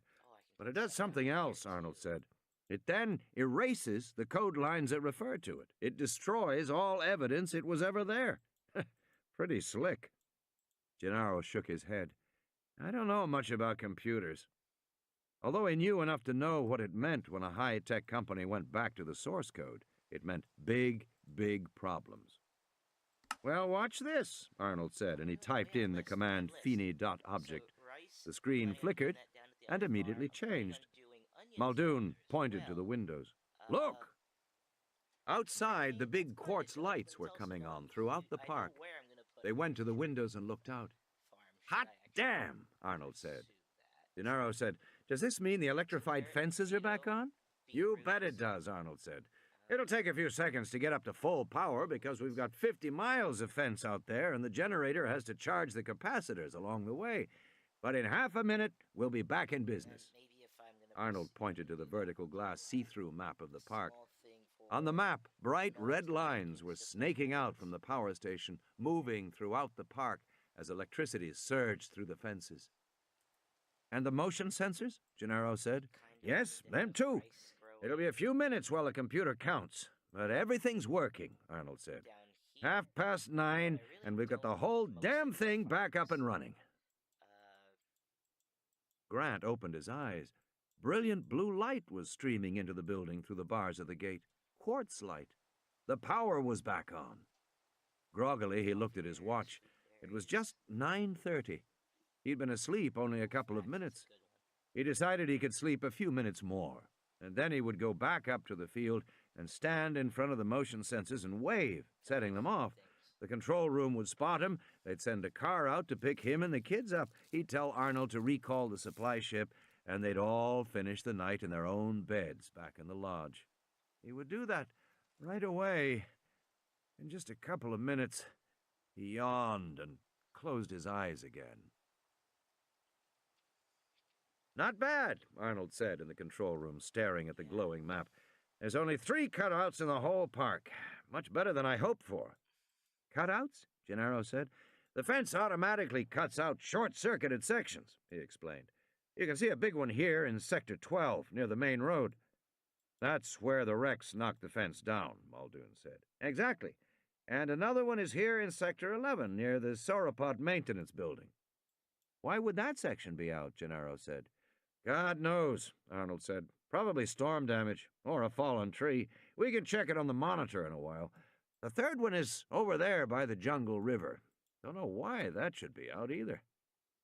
As Gennaro looked, the map became more complex, filling with green spots and numbers. "What's all this?" "The animals.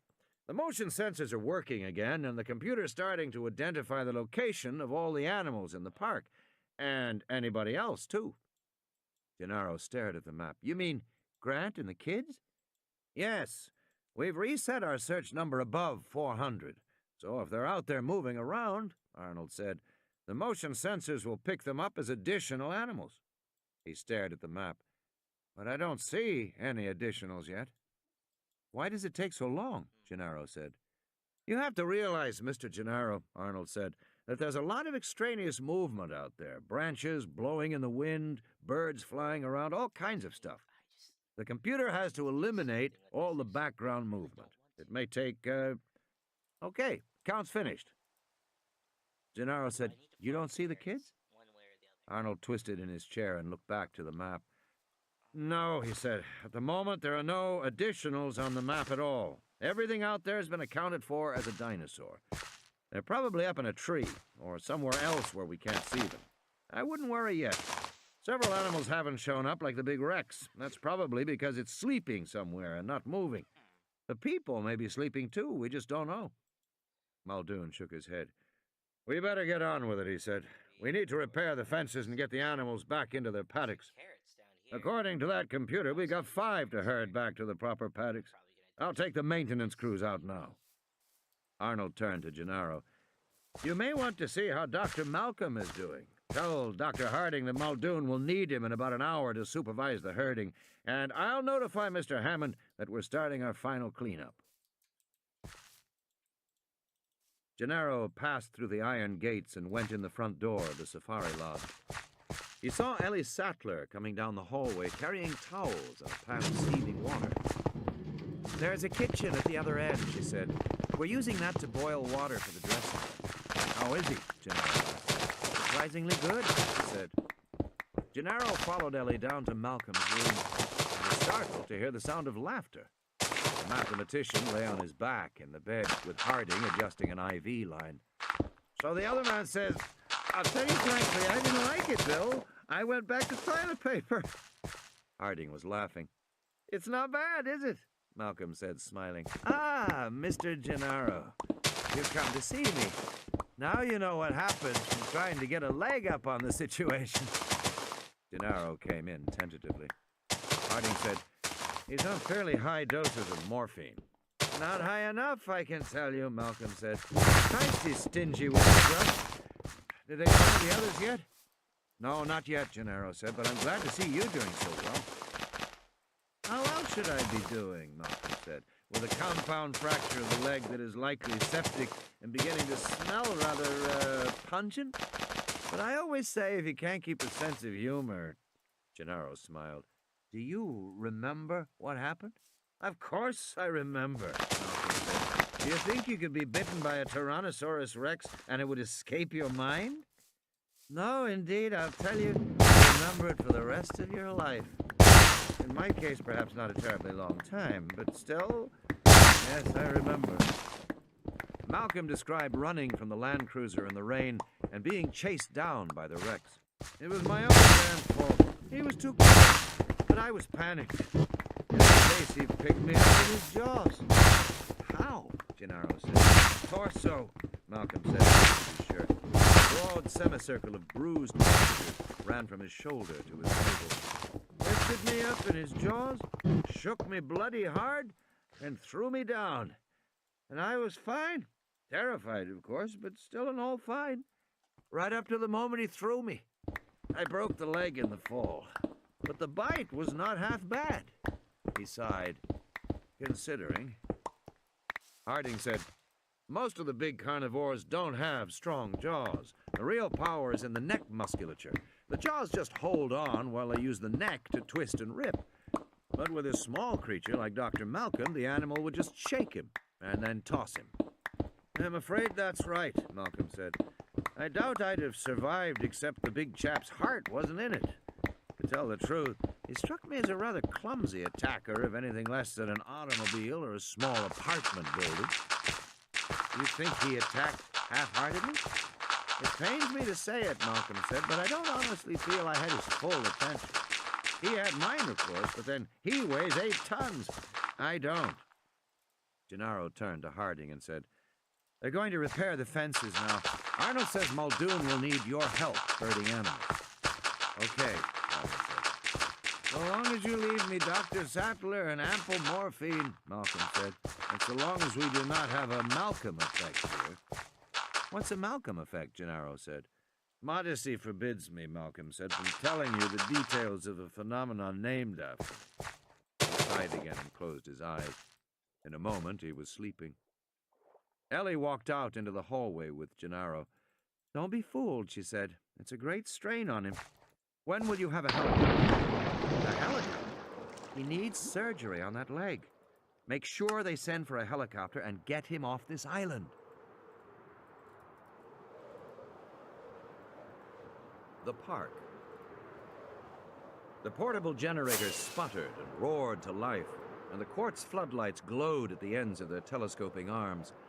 Muldoon heard the soft gurgle of the jungle river a few yards to the north. He turned back to the maintenance van and saw one of the workmen coming out with a big power saw. No, he said, just the ropes, Carlos. We don't need to cut it. They turned back to look at the fence. They had difficulty finding the shortened section at first because there wasn't much to see. A small protocarpus tree was leaning against the fence. It was one of several that had been planted in this region of the park, their feathery branches intended to conceal the fence from view. But this particular tree had been tied down with guy wires and turnbuckles. The wires had broken free in the storm, and the metal turnbuckles had blown against the fence and shorted it out. Of course, none of this should have happened. Grounds crews were supposed to use plastic-coated wires and ceramic turnbuckles near fences, but it had happened anyway. In any case, it wasn't going to be a big job. All they had to do was pull the tree off the fence, remove the metal fittings, and mark it for the gardeners to fix in the morning. It shouldn't take more than 20 minutes. And that was just as well, because Muldoon knew the Dilophosaurs always stayed close to the river.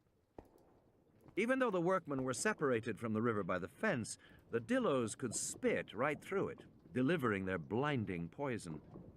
Ramon, one of the workmen, came over. "Senor Muldoon," he said, "did you see the lights?" "What lights?" Muldoon said. Ramon pointed to the east through the jungle. "I saw it as we were coming out. It is there, very faint. You see it?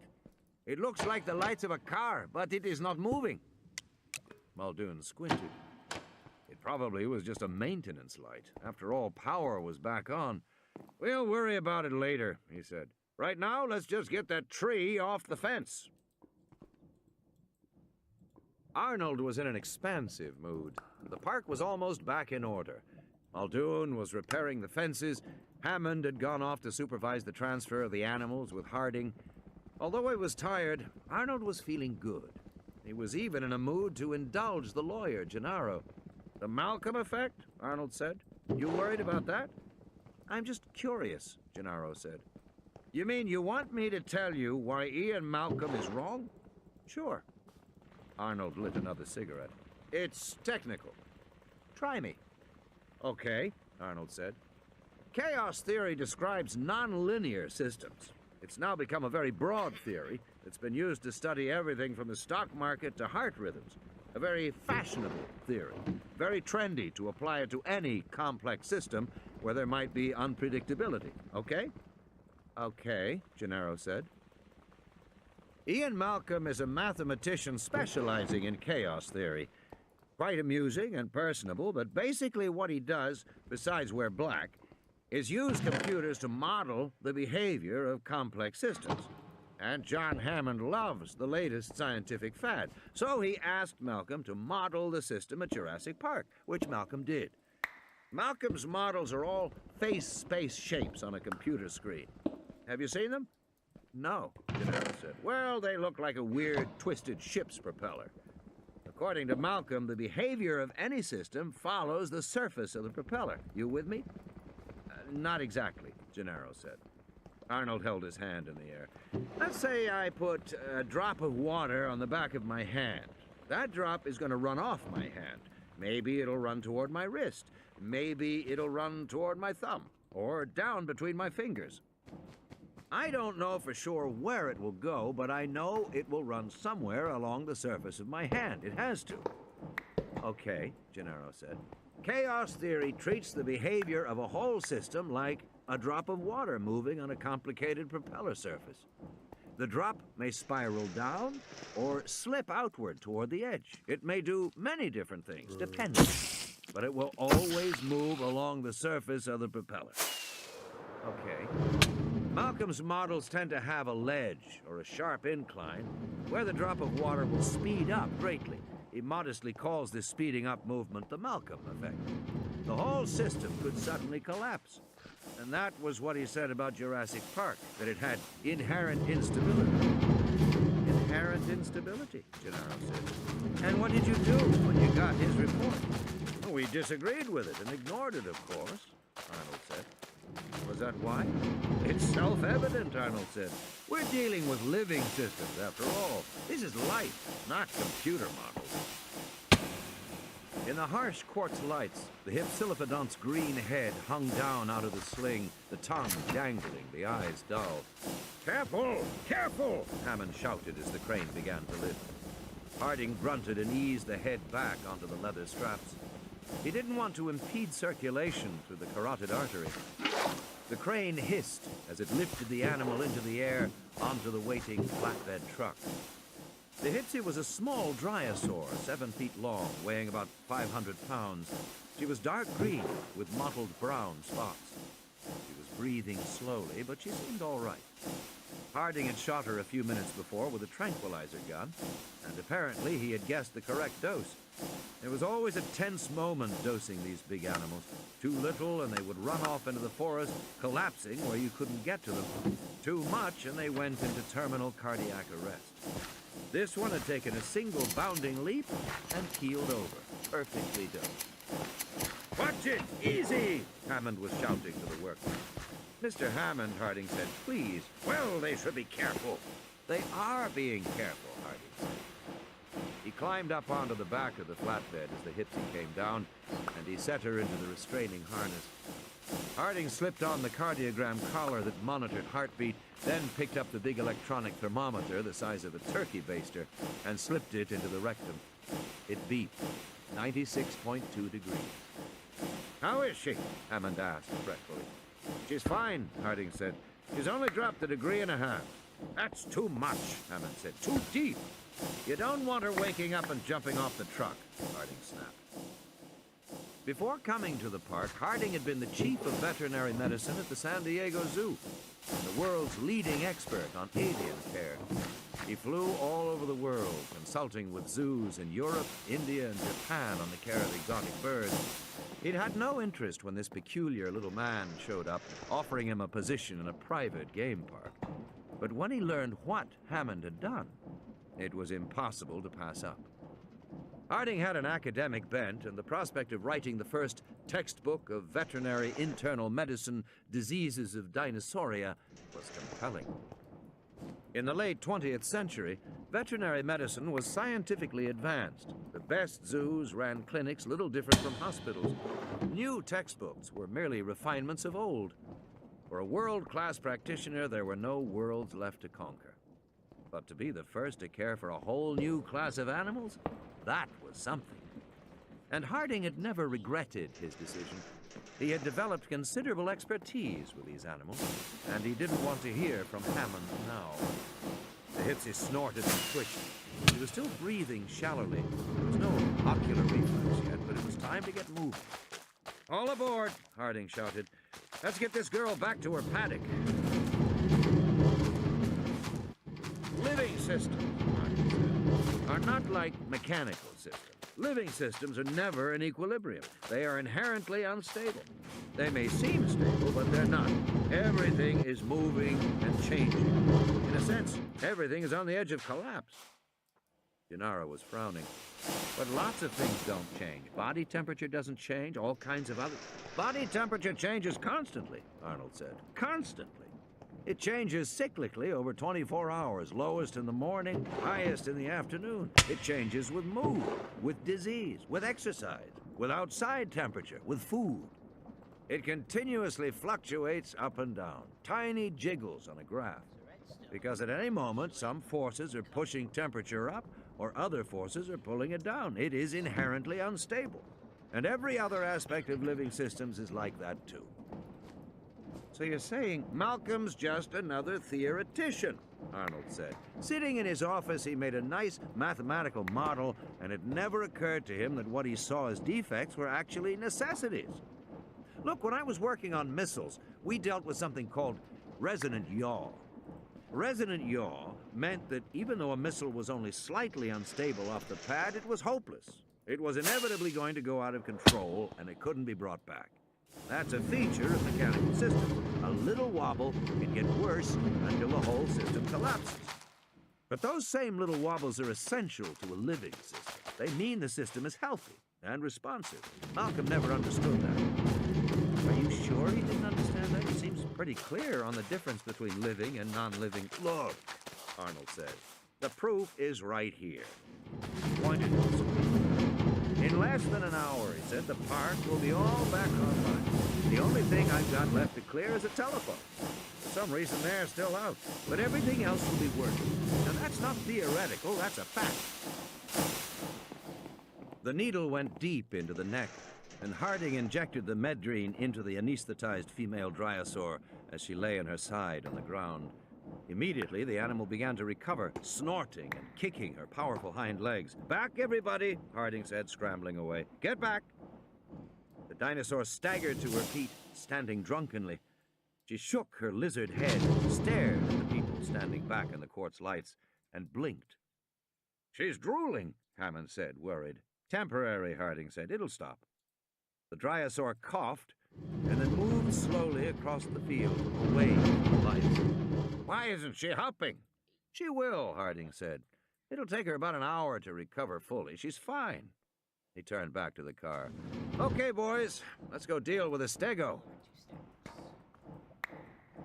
Muldoon watched as the last of the stakes was pounded into the ground.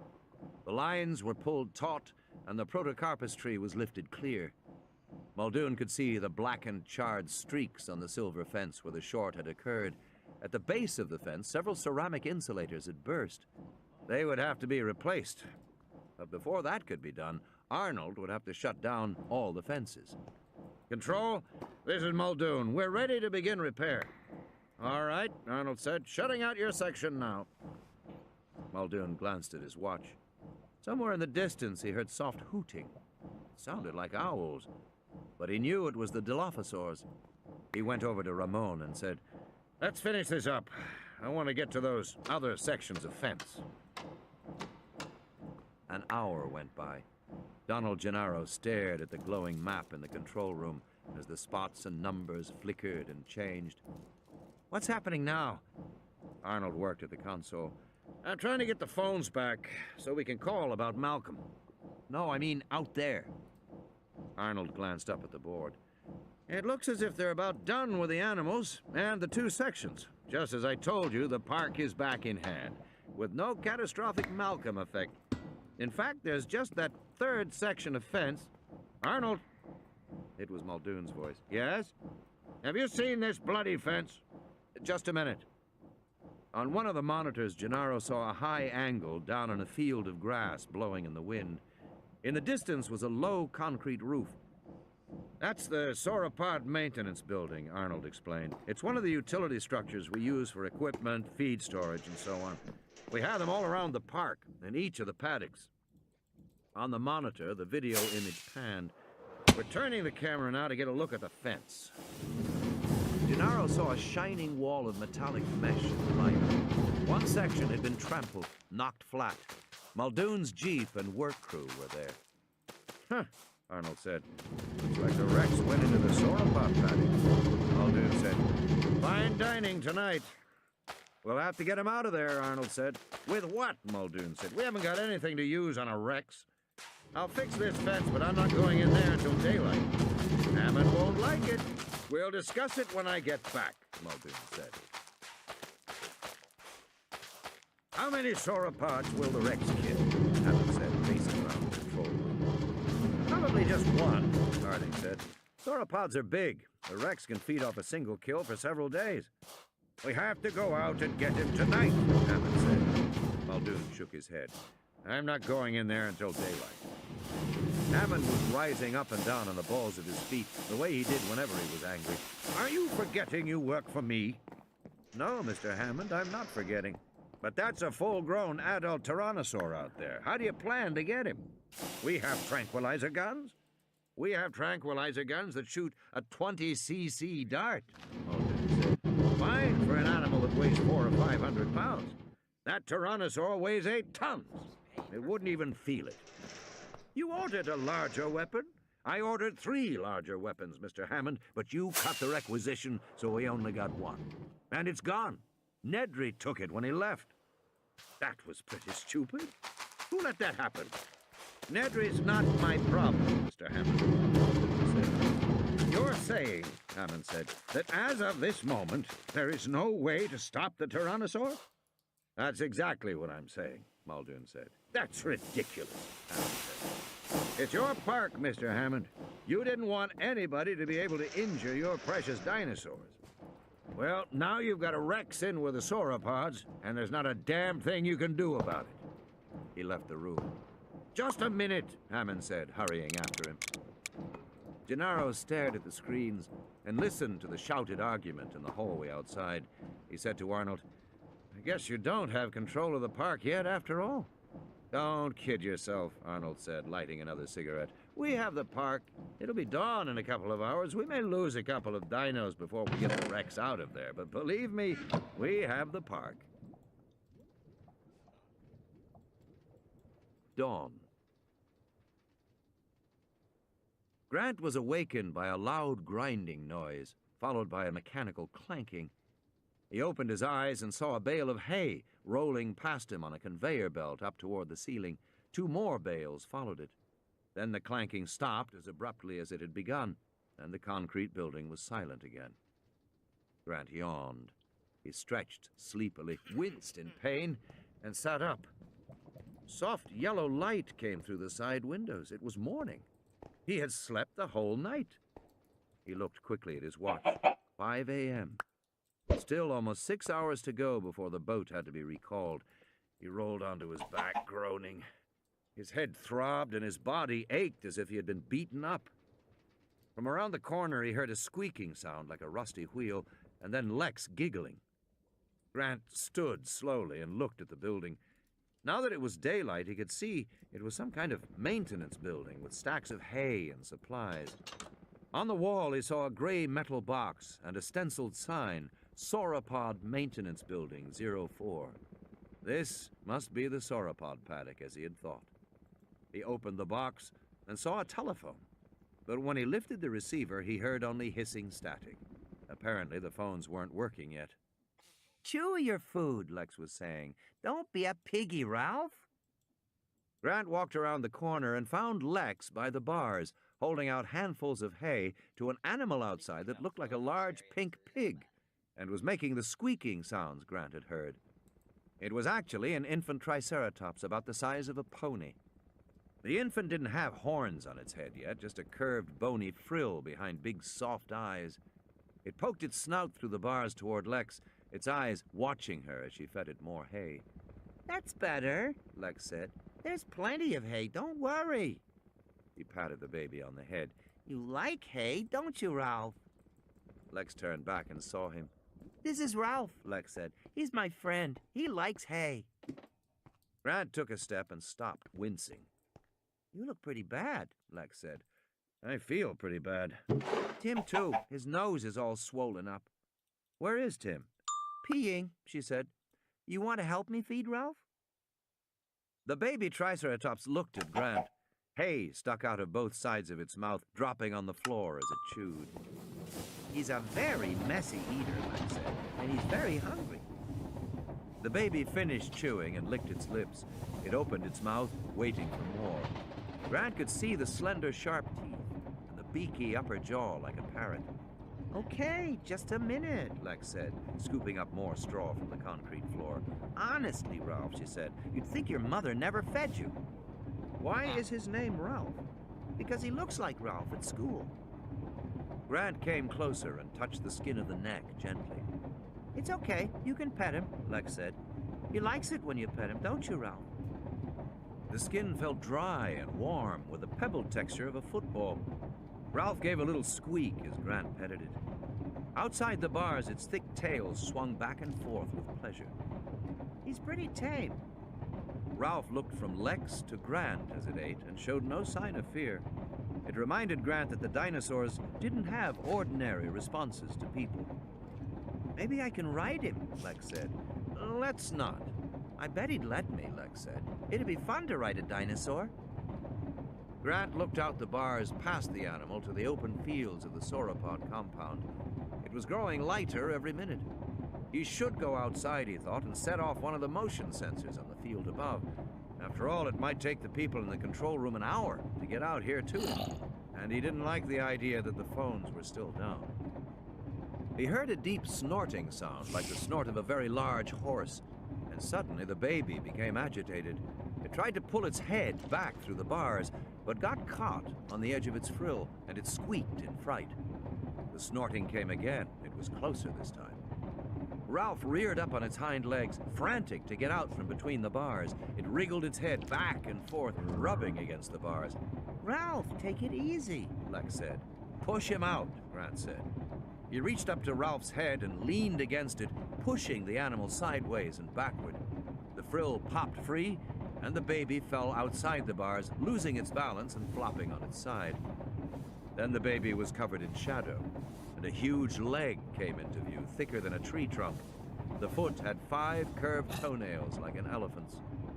Ralph looked up and squeaked. A head came down into view, 6 feet long, with 3 long white horns, one above each of the large brown eyes, and a smaller horn at the tip of the nose. It was a full-grown triceratops. The big animal peered at Lex and Grant, blinking slowly, and then turned its attention to Ralph. A tongue came out and licked the baby. Ralph squeaked, rubbed up against the big leg. Is that his mom? Lex said. Looks like it, Grant said. Should we eat the mom too? Lex said. But the big triceratops was already nudging Ralph with her snout, pushing the baby away from the bars. Guess not. The infant turned away from the bars and walked off. From time to time, the big mother nudged her baby, guiding it away as they both walked out into the fields. Goodbye, Ralph, Lex said, waving. Tim came out of the shadows of the building. Tell you what, Grant said, I'm going up on the hill to set off the motion sensors so they'll know to come get us. You two stay here and wait for me. No. Lex said. Why? Stay here. It's safe here. You're not leaving us, she said. Right, Timmy? Right, Tim said. Okay, Grant said. They crawled through the bars, stepping outside. It was just before dawn. The air was warm and humid. The sky soft pink and purple. White mist clung low to the ground. Some distance away, they saw the mother triceratops and the baby moving away toward a herd of large duck-billed hadrosaurs, eating foliage from trees at the edge of the lagoon. Some of the hadrosaurs stood knee-deep in the water. They drank, lowering their flat heads, meeting their own reflection in the still water. Then they looked up again, their heads swiveling. At the water's edge, one of the babies ventured out, squeaked, scrambled back while the adults watched indulgently. Farther south, other hadrosaurs were eating the lower vegetation. Sometimes they reared up on their hind legs, resting their forelegs on the tree trunk so they could reach the leaves on higher branches. And in the far distance, a giant apatosaur stood above the trees, a tiny head swiveling on the long neck. The scene was so peaceful, Grant found it hard to imagine any danger. Yow! Lex shouted, ducking. 2 giant red dragonflies with 6-foot wingspans hopped past them. What was that? Dragonflies, he said. The Jurassic was a time of huge insects.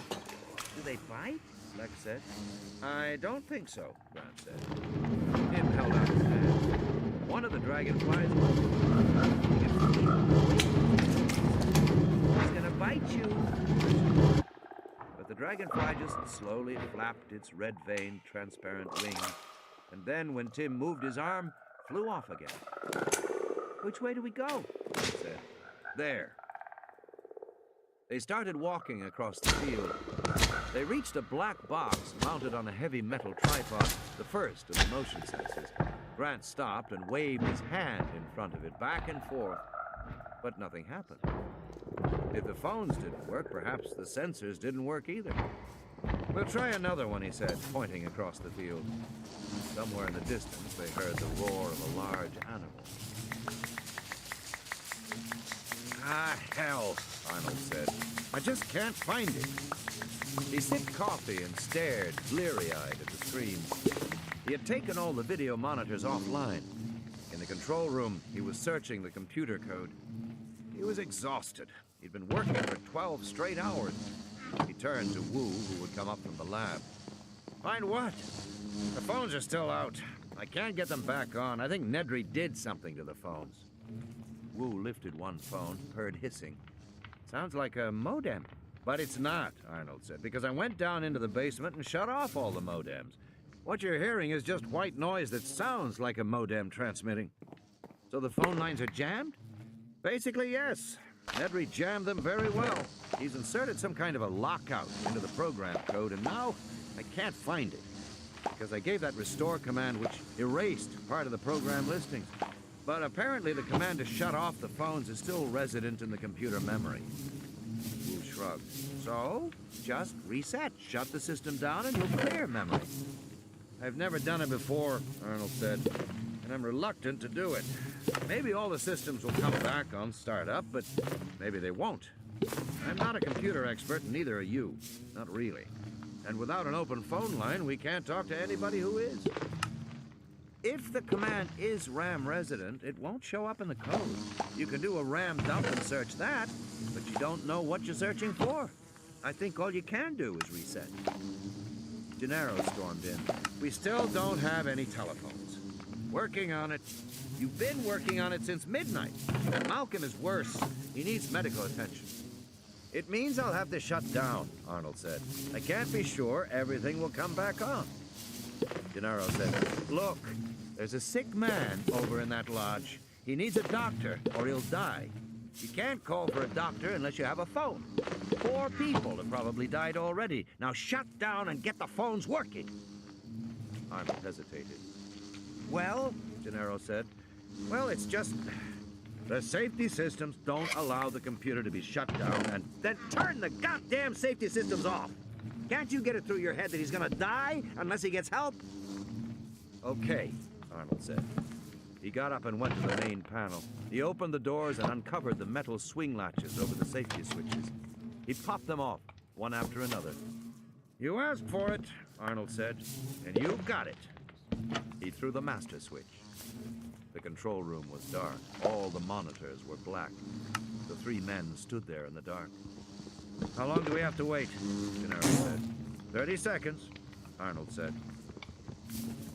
You, Lex said as they crossed the field. What? Grant said. That smell, Lex said. It stinks like rotten garbage. Grant hesitated. He stared across the field toward the distant trees, looking for movement. He saw nothing. There was hardly a breeze to stir the branches. It was peaceful and silent this morning. I think it's your imagination, he said. It's not. Then he heard the honking. It came from the herd of duck-billed hadrosaurs behind them. First one animal, then another and another, until the whole herd had taken up the honking cry. The duckbills were agitated, twisting and turning, hurrying out of the water, circling the young ones to protect them. They smell it too, Grant thought. With a roar, the tyrannosaur burst from the trees 50 yards away near the lagoon. It rushed out across the open field with huge strides. It ignored them, heading toward the herd of hadrosaurs. I told you, Lex screamed. Nobody listens to me. In the distance, the duckbills were honking and starting to run. Grant could feel the earth shake. Come on, kids. He grabbed Lex, lifting her bodily off the ground, and ran with Tim through the grass. He had glimpses of the tyrannosaur down by the lagoon, lunging at the hadrosaurs, which swung their big tails in defense and honking loudly continuously. He heard the crashing of foliage and trees, and when he looked over again, the duckbills were charging. In the darkened control room, Arnold checked his watch. 30 seconds. The memory should be cleared by now. He pushed the main power switch back on. Nothing happened. Arnold's stomach heaved. He pushed the switch off, then on again. Still nothing happened. He felt sweat on his brow. What's wrong? Gennaro said. Oh, hell, Arnold said. Then he remembered you had to turn the safety switches back on before you restarted the power. He flipped on the 3 safeties and covered them again with the latch covers. Then he held his breath and turned the main power switch. The room lights came on. The computer beeped. The screens hummed. Thank God, Arnold said. He hurried to the main monitor. Below the heading Jurassic Park System Startup, there were rows of labels on the screen. Gennaro reached for the phone, but it was dead. No static hissing this time, just nothing at all. What's this? Give me a second, Arnold said. After a reset, all the system modules have to be brought online manually. Quickly, he went back to work. Why manually? Gennaro said. Will you just let me work, for Christ's sake? Wu said, the system is not intended to ever shut down. So if it does shut down, it assumes that there is a problem somewhere. It requires you to start up everything manually. Otherwise, if there were a short somewhere, the system would start up, short out, start up again, short out again, in an endless cycle. Okay, Arnold said, we're going. Gennaro picked up the phone and started to dial when he suddenly stopped. Jesus, look at that, he said. He pointed to one of the video monitors.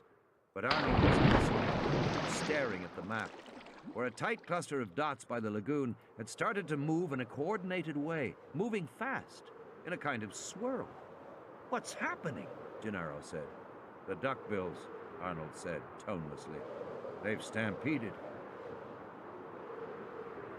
The duckbills charged with surprising speed, their enormous bodies in a tight cluster, honking and roaring, the infants squealing and trying to stay out from underfoot. The herd raised a great cloud of yellow dust. Grant couldn't see the tyrannosaur. The duckbills were running right toward them. Still carrying Lex, he ran with Tim toward a rocky outcrop with a stand of big conifers. They ran hard, feeling the ground shake beneath their feet. The sound of the approaching herd was deafening, like the sound of jets at an airport. It filled the air and hurt their ears. Lex was shouting something, but he couldn't hear what she was saying, and as they scrambled onto the rocks, the herd closed in around them. Grant saw the immense legs of the first hadrosaurs that charged past, each animal weighing 5 tons, and then they were enveloped in a cloud so dense he could see nothing at all. He had the impression of huge bodies, giant limbs, bellowing cries of pain as the animals wheeled and circled. One duckbill struck a boulder and it rolled past them, out into the field beyond. In the dense cloud of dust, they could see almost nothing beyond the rocks. They clung to the boulders, listening to the screams and honks, the menacing roar of the tyrannosaur. Lex dug her fingers into Grant's shoulder. Another hadrosaur slammed its big tail against the rocks, leaving a splash of hot blood. Grant waited until the sounds of the fighting had moved off to the left, and then he pushed the kids to start climbing the largest tree. They climbed swiftly, feeling for the branches as the animals stampeded all around them in the dust. They went up 20 feet, and then Lex clutched at Grant and refused to go farther. Tim was tired too, and Grant thought they were high enough. Through the dust, they could see the broad backs of the animals below as they wheeled and honked. Grant propped himself against the coarse bark of the trunk, coughed in the dust, closed his eyes, and waited. Arnold adjusted the camera as the herd moved away. The dust slowly cleared.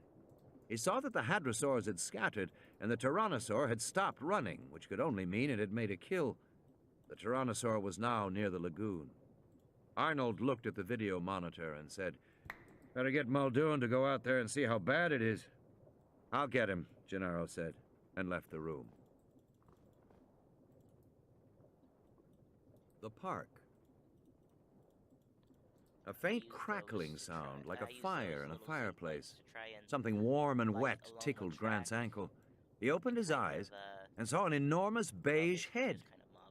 The head tapered to a flat mouth, shaped like the bill of a duck. The eyes, protruding above the flat duckbill, were gentle and soft like a cow's.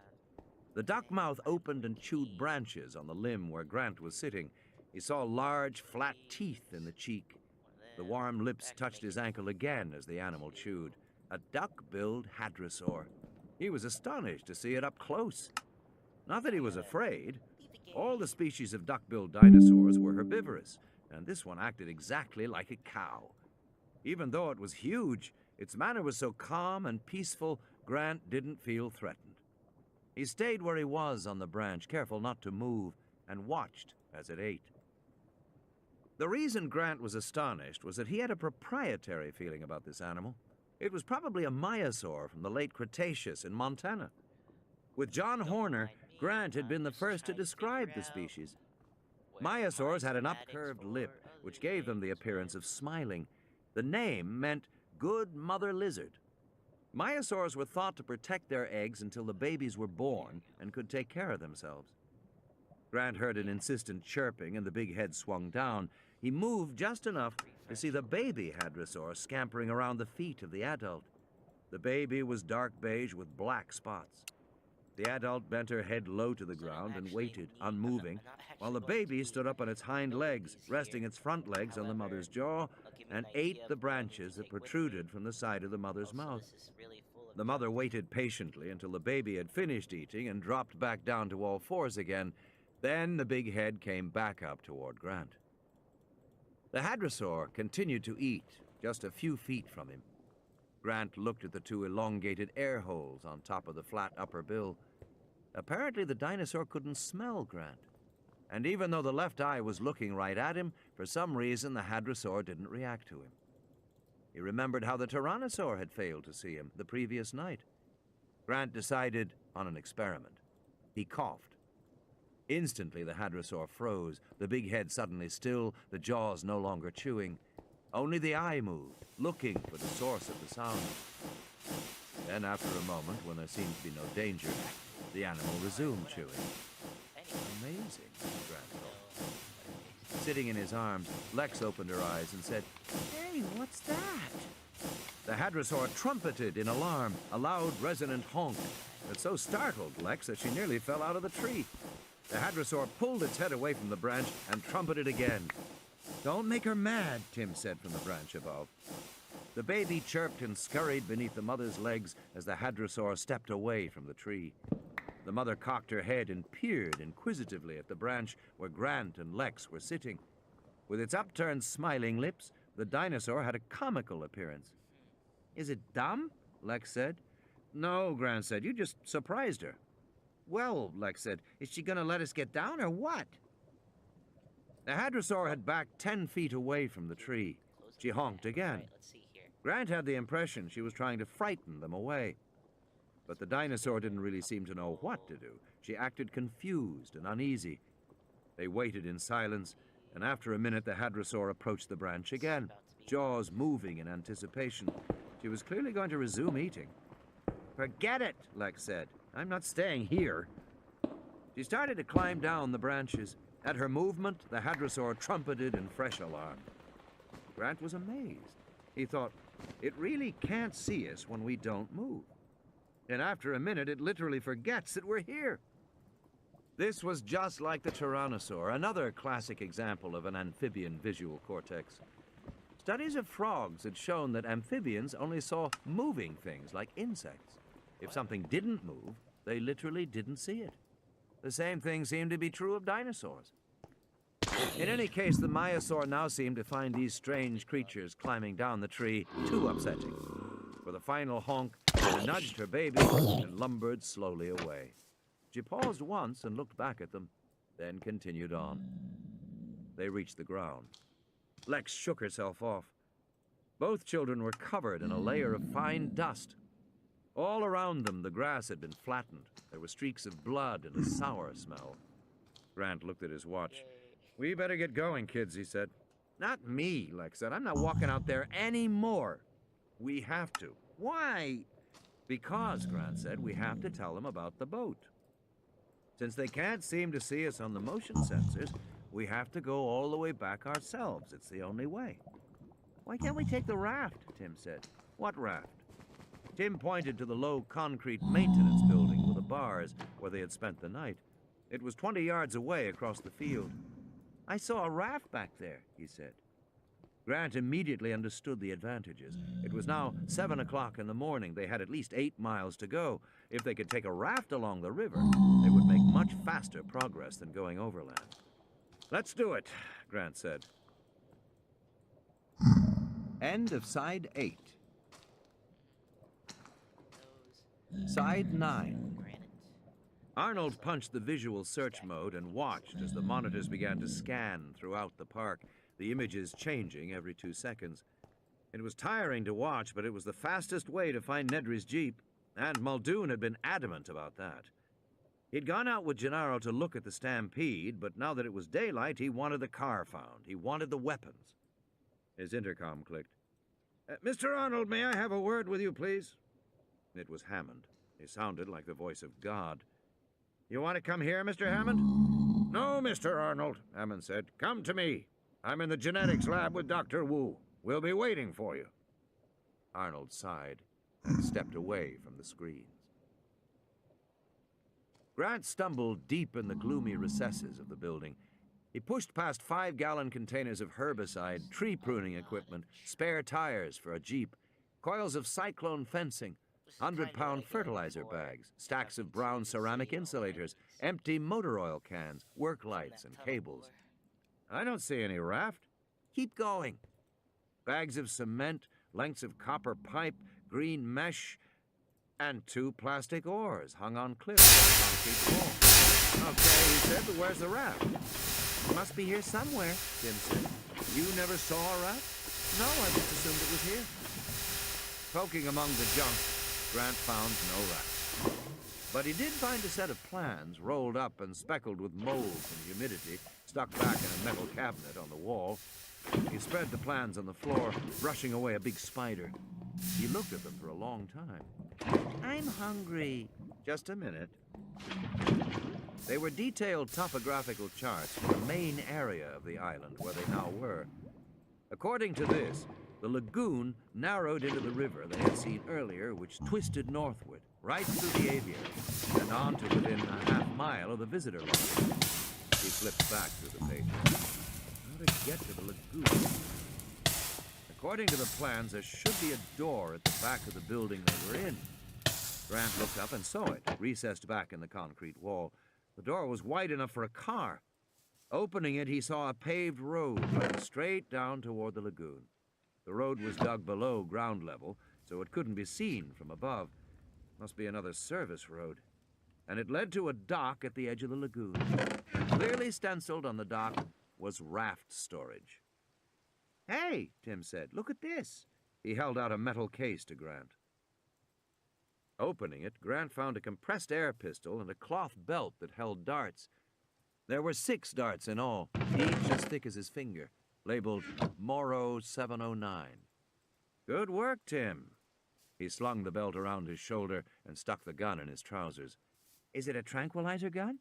I'd say so. What about the boat? Lex said. I think it's on the dock, Grant said.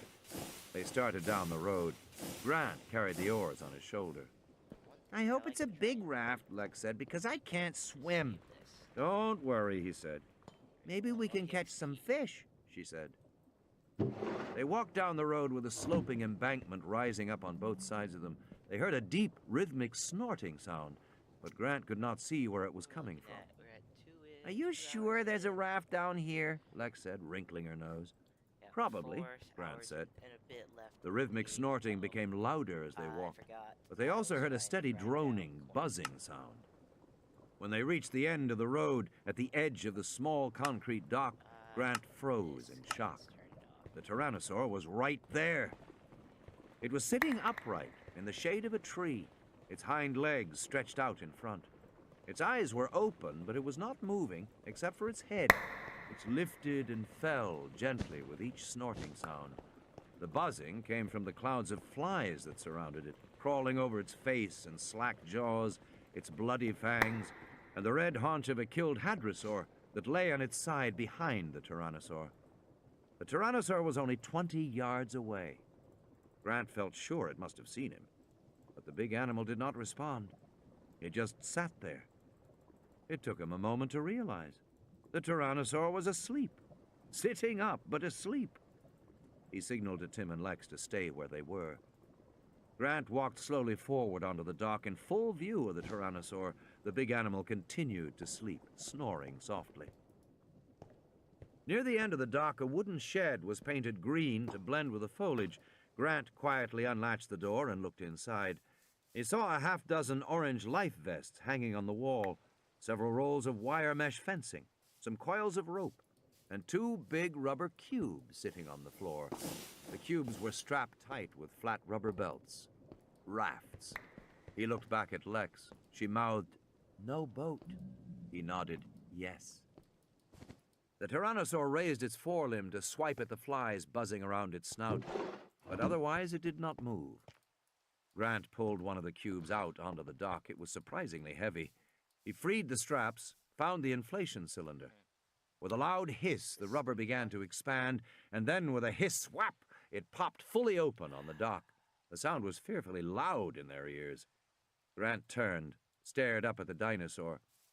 The tyrannosaur grunted and snorted. It began to move. Grant braced himself to run, but the animal shifted its ponderous bulk, and then it settled back against the tree trunk and gave a long, growling belch. For some reason, Lex looked disgusted, waving her hand wherever in it's front of at, her face. I flattened this Grant large was area. soaked in I'm not sweat entirely from the sure what my tension. plans were with He it. dragged the rubber I raft want across to the say dock. It was flopped into the water with probably a had loud something to do splash. with a, The dinosaur continued to sleep. oh, Grant goodness. tied the boat up to the dock and returned to the shed to take out 2 life preservers. He put these in It's the only boat 3 p.m. and then waved for the kids to I'm come out so onto the dock. tired. Pale with fear, Lex waved back, "No." He gestured, "Yes." Thinking I'm gonna The put a tyrannosaur large, continued to sleep. uh, Grant stabbed in the air with an emphatic finger. having a Lex bumper came on the silently, wall. and he gestured for her to get into the raft. Then Tim got in, and they both put on their life vests. Grant got in and pushed off. The raft drifted silently out into the lagoon. Grant picked up his paddles and fitted them into the oarlocks. They moved farther from the dock. Have something Lex on sat the back and top of these sighed hills loudly when with there's relief. no point. Then she looked stricken and put her hand over her mouth. Her body shook with muffled sounds. She was suppressing a cough. She always coughed at the wrong times. "Lex!" Tim whispered fiercely, looking back toward the shore. She shook her head miserably and pointed to her throat. He knew what she meant, a tickle in her throat. What she needed was a drink of water. Grant was rowing, and Tim leaned over the side of the raft and scooped his hand in the lagoon, holding his cupped hand toward her. Lex coughed loudly, explosively. In Tim's ears, the sound echoed across the water like a gunshot. The tyrannosaur yawned lazily and scratched behind its ear with its hind foot, just like a dog. It yawned again. It was groggy after its big meal, I was and wondering it woke up slowly. On the boat, Lex was making little gargling sounds. "Lex, shut up!" Tim said. "I can't help it," she whispered, and then she coughed again. Grant rowed hard, moving the raft powerfully into the center of the lagoon. On the shore, the tyrannosaur stumbled to its feet. "I couldn't help it, Timmy!" Lex shrieked miserably. "I couldn't help it!" "Shh!" Grant was rowing as fast as he could. "Anyway, it doesn't matter," she said. "We're far enough away. He can't swim." "Of course he can swim, you little idiot!" Tim shouted at her. On the shore, the tyrannosaur stepped off the dock and plunged into the water. It moved strongly into the lagoon after them. "Well, how should I know?" she said. "Everybody knows tyrannosaurs can swim. It's in all the books. Anyway, all reptiles can swim. Snakes can't. Of course snakes can, you idiot!" "Settle down," Grant said. "Hold on to something." Grant was watching the tyrannosaur, noticing how the animal swam. The tyrannosaur was now chest deep in the water, but it could hold its big head high above the surface. Then Grant realized the animal wasn't swimming. It was walking, because moments later, only the very top of the head, the eyes and nostrils, protruded above the surface. By then, it looked like a crocodile, and it swam like a crocodile, swinging its big tail back and forth, so the water churned behind it. Behind the head, Grant saw the hump of the back and the ridges along the length of tail as it occasionally broke the surface. Exactly like a crocodile, he thought unhappily. The biggest crocodile in the world. "I'm sorry, Dr. Grant," Lex wailed. "I didn't mean it." Oh, no. Grant glanced over his shoulder. The lagoon was no more than 100 yards wide here, and they'd almost reached the center. If he continued, the water would become shallow again. The tyrannosaur would be able to walk again, and he would move faster in shallow water. Grant swung the boat around and began to row north. "What are you doing?" The tyrannosaur was now just a few yards away. Grant could hear its sharp, snorting breaths as it came closer. Grant looked at the paddles in his hands, but they were light plastic, not weapons at all. The tyrannosaur threw its head back and opened its jaws wide, showing rows of curved teeth, and then, in a great muscular spasm, lunged forward to the raft, just missing the rubber gunnel, the huge skull slapping down, the raft rocking away on the crest of the splash. The tyrannosaur sank below the surface, leaving gurgling bubbles. The lagoon was still. Lex gripped the gunnel handles and looked back. "Did he drown?" "No," Grant said. He saw bubbles, then a faint ripple along the surface, coming toward the boat. "Hang on!" he shouted, as the head bucked up beneath the rubber, bending the boat and lifting it into the air, spinning them crazily before it splashed down again. Do something! Alexis screamed. Do something! Grant pulled the air pistol out of his belt. It looked pitifully small in his hands, but there was the chance that if he shot the animal in a sensitive spot, in the eye or the nose, the Tyrannosaur surfaced beside the boat, opened its jaws, and roared. Grant aimed and fired. The dart flashed in the light and smacked into the cheek. The Tyrannosaur shook its head and roared again, and suddenly they heard an answering roar floating across the water toward them. Looking back, Grant saw the juvenile T-Rex on the shore, crouched over the killed sauropod, claiming the kill as its own. The juvenile slashed at the carcass, then raised its head high and bellowed. The big Tyrannosaur saw it too, and the response was immediate. It turned back to protect its kill, swimming strongly toward the shore. He's going away! Lex squealed, clapping her hands. He's going away! Na na na na na, stupid dinosaur!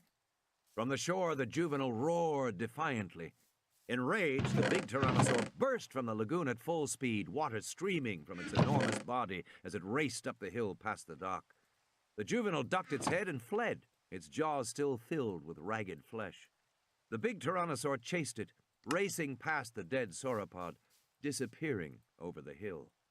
They heard its final threatening bellow, and then the raft moved to the north, around a bend in the lagoon, to the river. Exhausted from rowing, Grant collapsed back, his chest heaving. He couldn't catch his breath. He lay gasping in the raft. Are you okay, Dr. Grant? Lex asked. From now on, will you just do what I tell you? Okay, she sighed, as if he had just made the most unreasonable demand in the world. She trailed her arm in the water for a while. You stopped rowing, she said. I'm tired, Grant said. Then how come we're still moving? Grant sat up. She was right. The raft drifted steadily north. There must be a current. The current was carrying them north, toward the hotel. He looked at his watch and was astonished to see it was 15 minutes past 7. Only 15 minutes had passed since he had last looked at his watch. It seemed like 2 hours.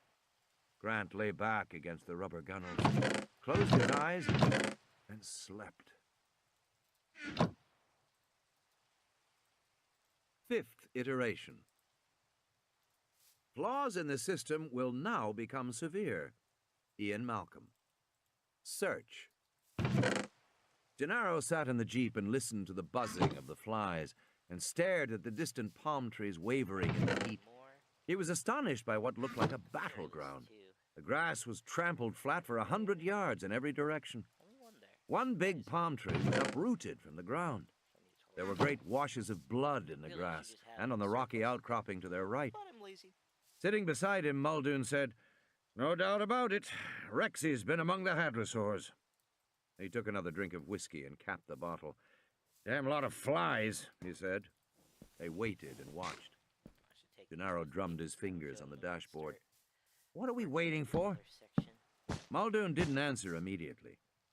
"The Rex is out there somewhere," he said, squinting at the landscape in the morning sun. "And we don't have any weapons worth a damn." "We're in a jeep." "Oh, he can outrun the jeep, Mr. Gennaro," Muldoon said, shaking his head. "Once we leave this road and go onto open terrain, the best we can do in a four-wheel drive is 30, 40 miles an hour. He'll run us right down, no problem for him." Muldoon sighed. "I don't see much moving out there now. You ready to live dangerously?" "Sure," Gennaro said. Muldoon started the engine, and at the sudden sound, 2 small ophnelians leapt up from the matted grass directly ahead. Muldoon put the car in gear. He drove in a wide circle around the trampled site and then moved inward, driving in decreasing concentric circles until he finally came to the place in the field where the little ophnelians had been. Then he got out and walked forward in the grass away from the jeep. He stopped as a dense cloud of flies lifted into the air. "What is it?" Gennaro called. "Bring the radio," Muldoon said. Gennaro climbed out of the jeep and hurried forward. Even from a distance, he could smell the sour, sweet odor of early decay. He saw a dark shape in the grass, crusted with blood, legs askew. Young hadrosaur, Muldoon said, staring down at the carcass. The whole herd stampeded, and the young one got separated, and the T-Rex brought it down. How do you know? Gennaro said. The flesh was ragged from many bites. You can tell from the excreta, Muldoon said. See those chalky white bits there in the grass? That's hadrospore. Uric acid makes it white. But you look there, he pointed to a large mound rising knee-high in the grass. That's Tyrannosaur spore. How do you know the Tyrannosaur didn't come later? The bite pattern, Muldoon said. See those little ones there? He pointed along the belly. Those are from the Othies. Those bites haven't bled. They're post-mortem, scavengers. Othies did that. But the hadro was brought down by a bite on the neck. You see the big slash there, above the shoulder blades? That's the T-Rex, no question. Gennaro bent over the carcass, staring at the awkward, trampled limbs with a sense of unreality. Beside him, Muldoon flicked on his radio. Control! Yes, John Arnold said over the radio.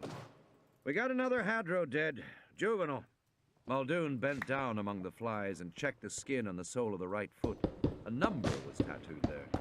Specimen is number HD-09. The radio crackled. I've got something for you, Arnold said. Oh? What's that? I found Nedry. The jeep burst through the line of palm trees along the east road and came out into a narrower service road leading toward the Jungle River. It was hot in this area of the park, the jungle close and fetid around them. What? Muldoon was fiddling with a computer monitor in the jeep, which now showed a map of the resort with overlaid grid lines. They found him up on remote video, he said. Sector 1104 is just ahead. Farther up the road, Gennaro saw a concrete barrier, and the jeep parked alongside it. He must have taken the wrong turn off, Muldoon said, the little bastard. What did he take? Gennaro asked. Wu says 15 embryos. Know what that's worth? Gennaro shook his head. Somewhere between 2 and 10 million, Muldoon said. He shook his head. Big stakes. As they came closer, Gennaro saw the body lying beside the car. The body was indistinct and green. But then green shapes scattered away as the jeep pulled to a stop. Compies, Muldoon said. The compies found him. A dozen Procompsognathids, delicate little predators no larger than ducks, stood at the edge of the jungle, chittering excitedly as the men climbed out of the car. Dennis Nedry lay on his back, the chubby, boyish face now red and bloated. Flies buzzed around the gaping mouth and thick tongue. His body was mangled, the intestines torn open, one leg chewed through. Gennaro turned away quickly to look at the little compies which squatted on their hind legs a short distance away and watched the men curiously. The little dinosaurs had 5-fingered hands, he noticed. They wiped their faces and chins, giving them an eerily human quality, which, I'll be damned, Muldoon said. Wasn't the compies. What? Muldoon was shaking his head. See these blotches on his shirt and face? Smell that sweet smell like old dried vomit? Gennaro rolled his eyes. He smelled it.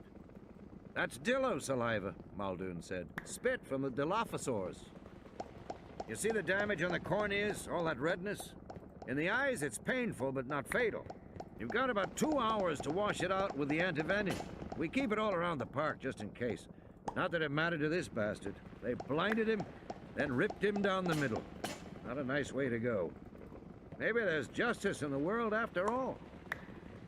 The Procompsognathids squeaked and hopped up and down as Muldoon opened the back door and took out gray metal tubing in a stainless steel case. It's all still there, he said. He handed 2 dark cylinders to Gennaro. What are these? Gennaro said. Just what they look like, Muldoon said. Rockets. As Gennaro backed away, he said, Watch it. You don't want to step in something. Gennaro stepped carefully over Nedry's body. Muldoon carried the tubing to the other jeep and placed it in the back. He climbed behind the wheel. Let's go. What about him? Gennaro said, pointing to the body. What about him? Muldoon said. We've got things to do. He put the car in gear. Looking back, Gennaro saw the compies resume their feeding. One jumped up and squatted on Nedry's open mouth. as it nibbled the flesh of his nose. The jungle river became narrower. The banks closed in on both sides until the trees and foliage overhanging the banks met high above to block out the sun. Tim heard the cry of birds and saw small chirping dinosaurs leaping among the branches. But mostly it was silent, the air hot and still beneath the canopy of trees. Grant looked at his watch. It was 8 o'clock. They drifted along peacefully among dappled patches of light. If anything, they seemed to be moving faster than before. Awake now, Grant lay on his back and stared up at the branches overhead. In the bow, he saw Lex reaching up. "Hey, what are you doing?" he said. You think we can eat these berries? She pointed to the trees. Some of the overhanging branches were close enough to touch. Tim saw clusters of bright red berries on the branches. "No," Grant said. Why, those little dinosaurs are eating them. He pointed to small dinosaurs scampering in the branches. "No, Lex." She sighed, dissatisfied with his authority. "I wish Daddy was here," she said. "Daddy always knows what to do." "What are you talking about?" Tim said. "He never knows what to do." "Yes, he does." She sighed. Lex stared at the trees as they slid past, their big roots twisting toward the water's edge. "Just because you're not his favorite." Tim turned away, said nothing. But don't worry. Daddy likes you, too, even if you're into computers and not sports. "Dad's a real sports nut," Tim explained to Grant. Grant nodded. Up in the branches, small, pale yellow dinosaurs, barely 2 feet tall, hopped from tree to tree. They had beaky heads like parrots. "You know what they call those?" Tim said. "Microceratops." Big deal, Lex said. "I thought you might be interested." Only very young boys, she said, are interested in dinosaurs. Says who? Daddy. Tim started to yell, but Grant raised his hand. "Kids," he said, "shut up." Why? Lex said. I can do what I want if I... Then she fell silent, because she heard it too. It was a blood-curdling shriek from somewhere downriver. "Well, where the hell is the damned Rex?" Muldoon said, talking into the radio. "Because we don't see him here." They were back at the sauropod compound, looking out at the trampled grass where the hadrosaurs had stampeded. The tyrannosaur was nowhere to be found. "Checking now," Arnold said, and clicked off. Muldoon turned to Gennaro. "Checking now," he repeated sarcastically. "Why the hell didn't he check before? Why didn't he keep track of it?" "I don't know," Gennaro said. "He's not showing up," Arnold said a moment later. "What do you mean he's not showing up? He's not on the monitors. Motion sensors aren't finding him." "Hell," Muldoon said. "So much for the motion sensors. You see Grant and the kids? Motion sensors aren't finding them either." "Well, what are we supposed to do now?" Muldoon said. "Wait," Arnold said. Look! Look! Directly ahead, the big dome of the aviary rose above them. Grant had seen it only from a distance. Now he realized it was enormous, 1/4 of a mile in diameter or more. The pattern of geodesic struts shone dully through the light mist, and his first thought was that the glass must weigh a ton. Then as they came closer, he saw there wasn't any glass, just struts. A thin mesh hung inside the elements. It isn't finished, Lex said. "I think it's meant to be open like that," Grant said. Then all the birds can fly out. "Not if they're big birds," Grant said. The river carried them beneath the edge of the dome. They stared upward. Now they were inside the dome, still drifting down the river. But within minutes, the dome was so high above them that it was hardly visible in the mist. Grant said, "I seem to remember there's a second lodge here." Moments later, he saw the roof of the building over the tops of the trees to the north. "You want to stop?" Tim said. "Maybe there's a phone, or motion sensors." Grant steered toward the shore. "We need to try to contact the control room. It's getting late." They clambered out, slipping on the muddy bank, and Grant hauled the raft out of the water. Then he tied the rope to a tree, and they set off through a dense forest of palm trees. Aviary. Part of the farm. "I just don't understand," John Arnold said, speaking into the phone. "I don't see the Rex, And I don't see Grant and the kids anywhere either. He sat in front of the consoles and gulped another cup of coffee. All around him, the control room was strewn with paper plates and half-eaten sandwiches. Arnold was exhausted. It was 8 a.m. on Saturday. In the 14 hours since Nedry destroyed the computer that ran Jurassic Park, Arnold had patiently pulled systems back online, one after another. All the park systems are back and functioning correctly. The phones are working. I've called for a doctor for you. On the other end of the line, Malcolm coughed. Arnold was talking to him in his room at the lodge. But you're having trouble with the motion sensors? Well, I'm not finding what I'm looking for. Like the Rex? He's not reading at all now. He started north about 20 minutes ago, following along the edge of the lagoon, and then I lost him. I don't know why, unless he's gone to sleep again. And you can't find Grant and the kids? No. I think it's quite simple, Malcolm said. The motion sensors cover an inadequate area. Inadequate? Arnold bristled. They cover 92% of the land area, I remember, Malcolm said. But if you put the remaining areas up on the board, I think you'll find that the 8% is topologically unified, meaning that those areas are contiguous. In essence, an animal can move freely anywhere in the park and escape detection by following a maintenance road or the jungle river or the beaches or whatever. Even if that were so, Arnold said, the animals are too stupid to know that. It's not clear how stupid the animals are, Malcolm said. You think that's what Grant and the kids are doing? Arnold said. Definitely not, Malcolm said, coughing again. Grant's no fool. He clearly wants to be detected by you. He and the kids are probably waving at every motion sensor in sight. But maybe they have other problems we don't know about. Or maybe they're on the river. I can't imagine they'd be on the river. The banks are very narrow. It's impossible to walk along there. Would the river bring them all the way back here? Yes, but it's not the safest way to go, because it passes through the aviary. Why wasn't the aviary on the tour? Malcolm said. We've had problems setting it up. Originally, the park was intended to have a treetop lodge built high above the ground where visitors could observe the pterodactyls at flight level. We've got 4 dactyls in the aviary now. Actually, they're pterodactyls, which are big fish-eating dactyls. What about them? Well, while we finished the lodge, we put the dactyls in the aviary to acclimate them. But that was a big mistake. It turns out our fish hunters are territorial. Territorial? Fiercely territorial, Arnold said. They fight among themselves for territory, and they'll attack any other animal that comes into the area they've marked out. Attack? It's impressive, Arnold said. The dactyls glide to the top of the aviary, fold up their wings, and dive. A 30-pound animal will strike a man on the ground like a ton of bricks. They were knocking the workmen unconscious, cutting them up pretty badly. That doesn't injure the dactyls? Not so far.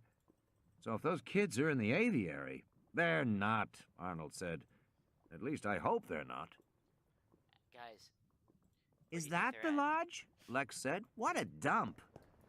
Beneath the aviary dome, Terratop's Lodge was built high above the ground on big wooden pylons in the middle of a stand of fir trees. But the building was unfinished and unpainted. The windows were boarded up. The trees and the lodge were splattered with broad white streaks. I guess they didn't finish it for some reason, Grant said, hiding his disappointment. He glanced at his watch. Come on, let's go back to the boat. The sun came out as they walked along, making the morning more cheerful. Grant looked at the latticework shadows on the ground from the dome above.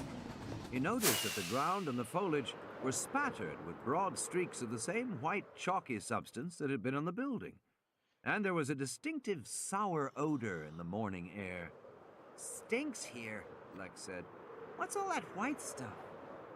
Looks like reptile droppings, probably from the birds.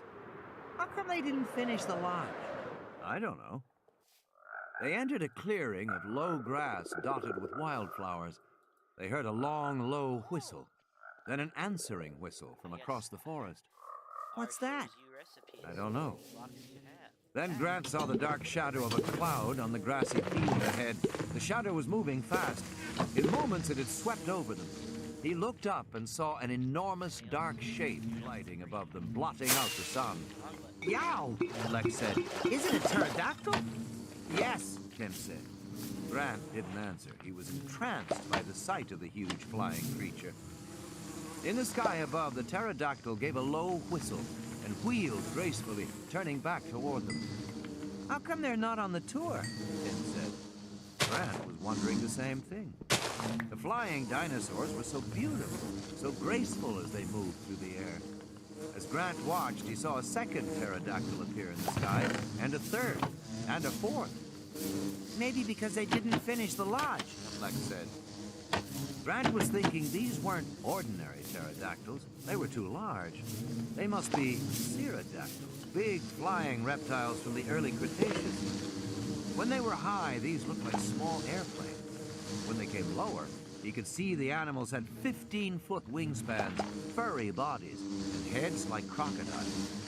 They ate fish, he remembered, in South America and Mexico. Lex shaded her eyes and looked up at the sky. Can they hurt us? I don't think so. They eat fish. One of the dactyls spiraled down, a flashing dark shadow that whooshed past them with a rush of warm air and a lingering sour odor. Wow, Lex said. They're really big. And then she said, Are you sure they can't hurt us? Pretty sure. A second dactyl swooped down, moving faster than the first. It came from behind, streaked over their heads. Grant had a glimpse of its toothy beak and furry body. It looked like a huge bat, he thought. But Grant was impressed with the frail appearance of the animals. Their huge wingspans, the delicate pink membranes stretched across them, so thin they were translucent, everything reinforced the delicacy of them. Ow! Lex shouted, grabbing her hair. He bit me. He what? Grant said. He bit me! He bit me! When she took her hand away, he saw blood on her fingers. Up in the sky, two more dactyls folded their wings, collapsing into small, dark shapes that plummeted toward the ground. They made a kind of scream as they hurtled downward. Come on, Grant said, grabbing their hands. They ran across the meadow, hearing the approaching scream, and he flung himself on the ground at the last moment, pulling the kids down with him, as the two dactyls whistled and squeaked past them, flapping their wings. Grant felt claws tear the shirt along his back.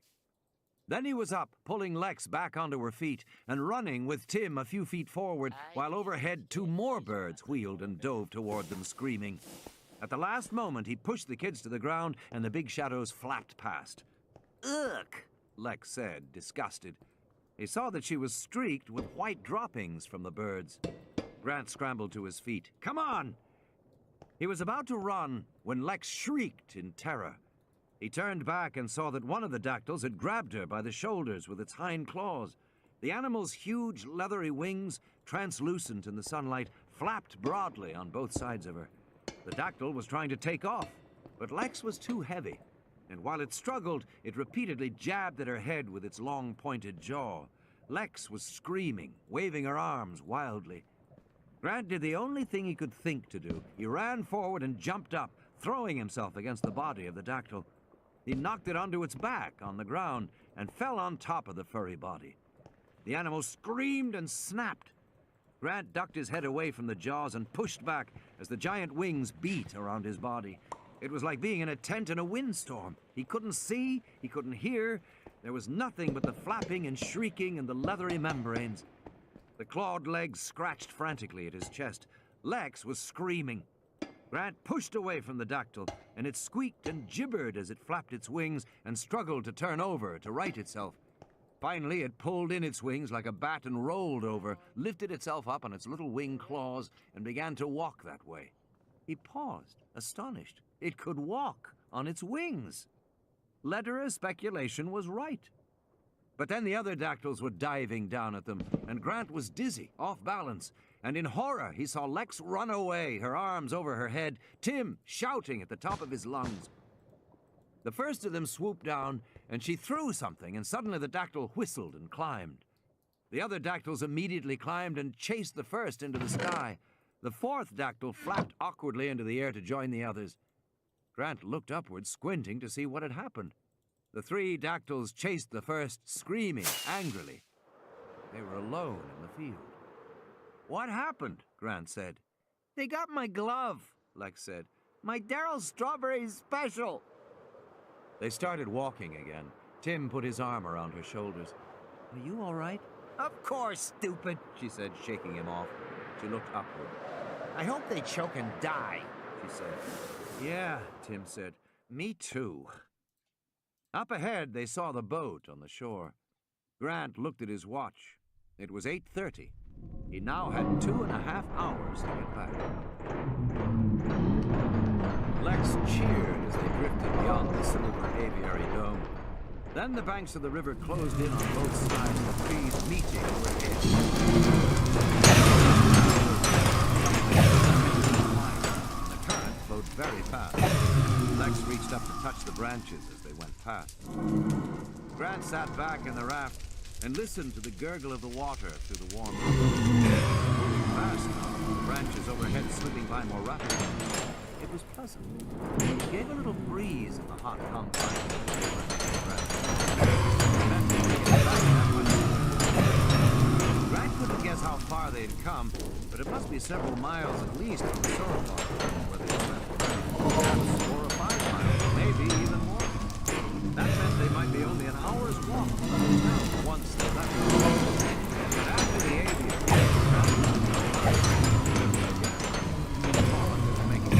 I wonder how Ralph is, Lex said. He's probably dead. I'm sure he's fine. I wonder if he'd let me ride him. She sighed. That would be fun, ride Ralph.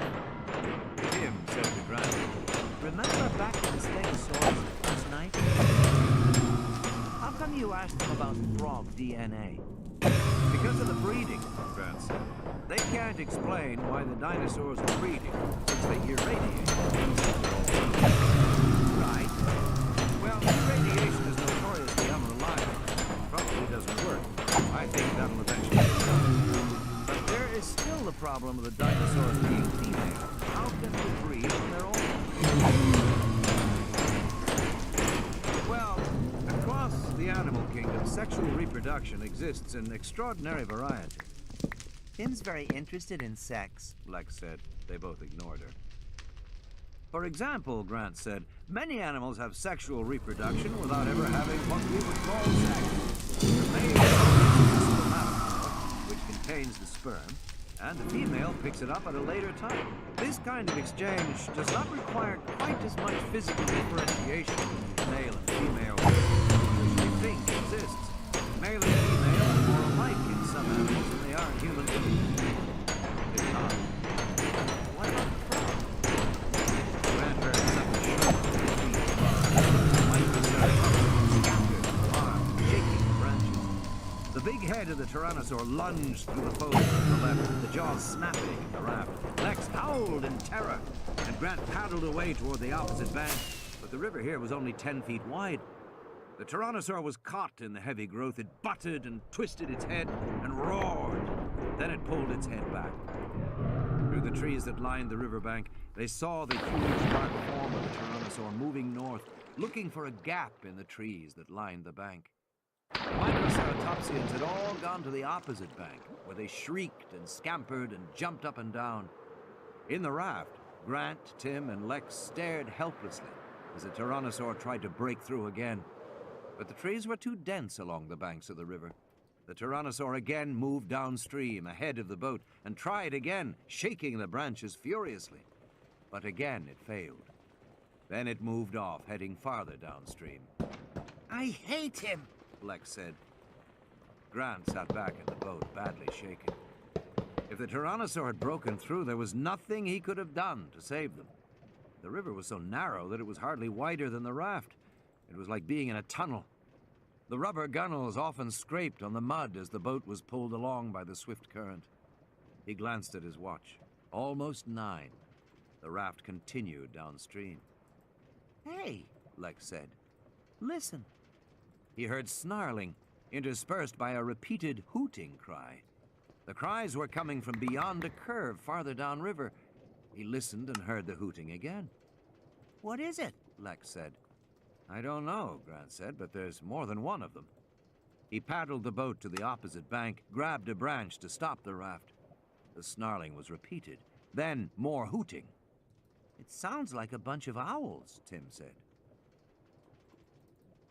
Malcolm groaned. Isn't it time for more morphine yet? Not yet, Ellie said. Malcolm sighed. How much water have we got here? I don't know. There's plenty of running water from the tap. No, I mean, how much stored? Any? Ellie shrugged. None. Go into the rooms on this floor, Malcolm said, and fill the bathtubs with water. Ellie frowned. Also, Malcolm said, have we got any walkie-talkies? Flashlights, matches, sterno stoves, things like that? I'll look around. You planning for an earthquake? Something like that, Malcolm said. Malcolm effect implies catastrophic changes. But Arnold says all the systems are working perfectly. That's when it happens, Malcolm said. Ellie said, You don't think much of Arnold, do you? He's all right. He's an engineer. Wu's the same. They're both technicians. They don't have intelligence. They have what I call thin intelligence. They see the immediate situation. They think narrowly, and they call it being focused. They don't see the surround. They don't see the consequences. That's how you get an island like this, from thin, intelligent thinking. Because you cannot make an animal and not expect it to act alive, to be unpredictable, to escape. But they don't see that. Don't you think it's just human nature? Ellie said. God, no, Malcolm said. That's like saying scrambled eggs and bacon for breakfast is human nature. It's nothing of the sort. It's uniquely Western training. And much of the rest of the world is nauseated by the thought of it. He winced in pain. Oh, the morphine's making me philosophical. You want some water? No. I'll tell you the problem with engineers and scientists. Scientists have an elaborate line of bullshit about how they are seeking to know the truth about nature, which is true, but that's not what drives them. Nobody is driven by abstractions like seeking truth. Scientists are actually preoccupied with accomplishment, so they are focused on whether they can do something. They never stop to ask if they should do something. They conveniently define such considerations as pointless. If they don't do it, someone else will. Discovery, they believe, is inevitable, so they just try to do it first. That's the game in science. Even pure scientific discovery is an aggressive, penetrative act. It takes big equipment, and it literally changes the world afterward. Particle accelerators scar the land and leave radioactive byproducts. Astronauts leave trash on the moon. There's always some proof that scientists were there, making their discoveries. Discovery is always a rape of the natural world, always. The scientists want it that way. They have to stick their instruments in, they have to leave their mark. They can't just watch. They can't just appreciate. They can't just fit into the natural order. They have to make something unnatural happen. That is the scientist's job. And now we have whole societies that try to be scientific. He sighed and sank back. Ellie said, Don't you think you're overstating? What does one of your excavations look like a year later? Pretty bad, she admitted. You don't replant? You don't restore the land after you dig? No. Why not? She shrugged. There's no money, I guess. There's only enough money to dig, but not to repair. Well, we're just working in the Badlands. Just the Badlands, Malcolm said, shaking his head. Just trash, just byproducts, just side effects. I'm trying to tell you that scientists want it this way. They want byproducts and trash and scars and side effects. It's a way of reassuring themselves. It's built into the fabric of science, and it's increasingly a disaster. Then what's the answer? Get rid of the thin-intelligent ones. Take them out of power. But then we'd lose all the advances. What advances? Malcolm said irritably. The number of hours women devote to housework has not changed since 1930, despite all the advances. All the vacuum cleaners, washer dryers, trash compactors, garbage disposals, wash and wear fabrics. Why does it still take as long to clean the house as it did in 1930? Ellie said nothing. Because there haven't been any advances, Malcolm said. Not really. 30,000 years ago, when men were doing cave paintings at Lascaux, they worked 20 hours a week to provide themselves with food and shelter and clothing. The rest of the time they could play or sleep or do whatever they wanted. And they lived in a natural world with clean air, clean water, beautiful trees and sunsets. Think about it, 20 hours a week, 30,000 years ago. Ellie said, "You want to turn back the clock?" "No," Malcolm said. "I want people to wake up. We've had 400 years of modern science, and we ought to know by now what it's good for and what it's not good for. It's time for a change." "Before we destroy the planet," she said. He sighed and closed his eyes. "Oh dear," he said. "That's the last thing I would worry about." In the dark tunnel of the jungle river, Grant went hand over hand, holding branches, moving the raft cautiously forward. He still heard the sounds, and finally he saw the dinosaurs. "Aren't those the ones that are poisoned?" "Yes," Grant said. "Dilophosaurus." Standing on the riverbank were two Dilophosaurs. The 10-foot-tall bodies were spotted yellow and black. Underneath, the bellies were bright green, like lizards. Twin red curving crests ran along the top of the head from the eyes to the nose, making a V shape above the head. The bird-like quality was reinforced by the way they moved, bending to drink from the river, then rising to snarl and hoot. Lex whispered, "Should we get out and walk?" Grant shook his head no. The Dilophosaurs were smaller than the Tyrannosaurs, small enough to slip through the dense foliage at the banks of the river. They seemed quick as they snarled and hooted at each other. "But we can't get past them in the boat," Lex said. "They're poisoned." "We have to," Grant said, "somehow." The Dilophosaurs continued to drink and hoot. They seemed to be interacting with each other in a strangely ritualistic, repetitive way. The animal on the left would bend to drink, opening its mouth to bear long rows of sharp teeth, and then it would hoot. The animal on the right would hoot in reply and bend to drink, in a mirror image of the first animal's movements. Then the sequence would be repeated exactly the same way. Grant noticed that the animal on the right was smaller, with smaller spots on its back, and its crest was a duller red. "I'll be damned," he said. "It's a mating ritual." "Can we get past them?" Tim asked. "Not the way they are now. They're right by the edge of the water." Grant knew animals often performed such mating rituals for hours at a time. They went without food. They paid attention to nothing else.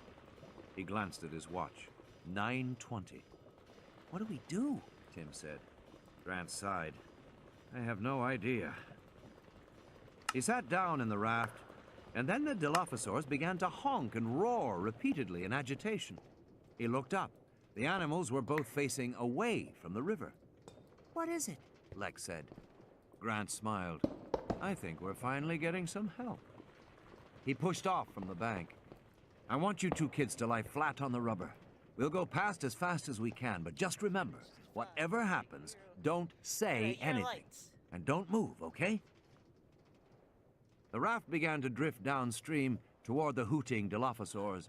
It gained speed. Lex lay at Grant's feet, staring at him with frightened eyes. They were coming closer to the Dilophosaurs, which were still turned away from the river. But he pulled out his air pistol, checked the chamber. The raft continued on, and they smelled a peculiar odor, sweet and nauseating at the same time. It smelled like dried vomit. The hooting of the Dilophosaurs was louder. The raft came around a final bend, and Grant caught his breath. The Dilophosaurs were just a few feet away, honking at the trees beyond the river. As Grant had suspected, they were honking at the Tyrannosaur. The Tyrannosaur was trying to break through the foliage, and the Dillos hooted and stomped their feet in the mud. The raft drifted past them. The smell was nauseating. The Tyrannosaur roared, probably because it saw the raft. But in another moment, a thump. The raft stopped moving. They were aground against the riverbank, just a few feet downstream from the Dilophosaurs. Lex whispered, "Oh, great." There was a long, slow scraping sound of the raft against the mud.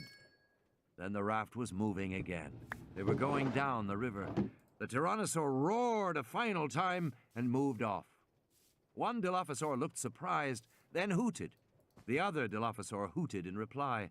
The raft floated downriver. Tyrannosaur. The jeep bounced along in the glaring sun. Muldoon was driving, with Gennaro at his side. They were in an open field, moving away from the dense line of foliage and palm trees that marked the course of the river 100 yards to the east. They came to a rise, and Muldoon stopped the car. "Christ, it's hot," he said, wiping his forehead with the back of his arm. He drank from the bottle of whiskey between his knees, then offered it to Gennaro. Gennaro shook his head. He stared at the landscape shimmering in the morning heat. Then he looked down at the onboard computer and video monitor mounted in the dashboard. The monitor showed views of the park from remote cameras. Still no sign of Grant and the children, or of the Tyrannosaur.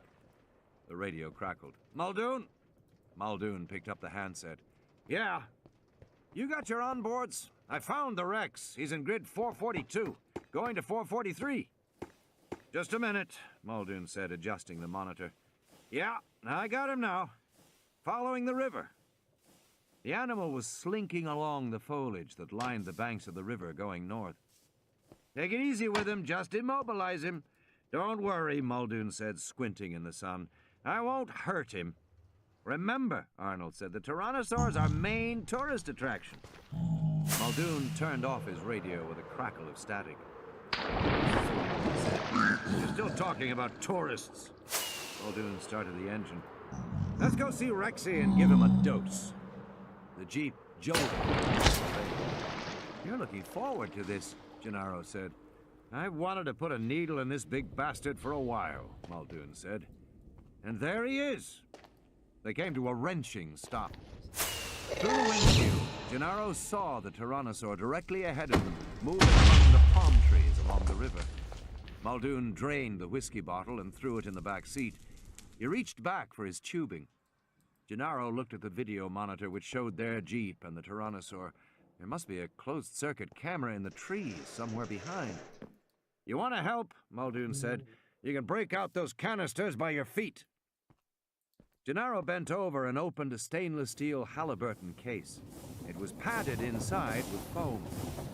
4 cylinders, each the size of a quart milk bottle, were nestled in the foam. They were all labeled Moro 709. He took one out. "You snap off the tip and screw on a needle," Muldoon explained. Gennaro found a plastic package of large needles, each the diameter of his fingertip. He screwed one onto the canister.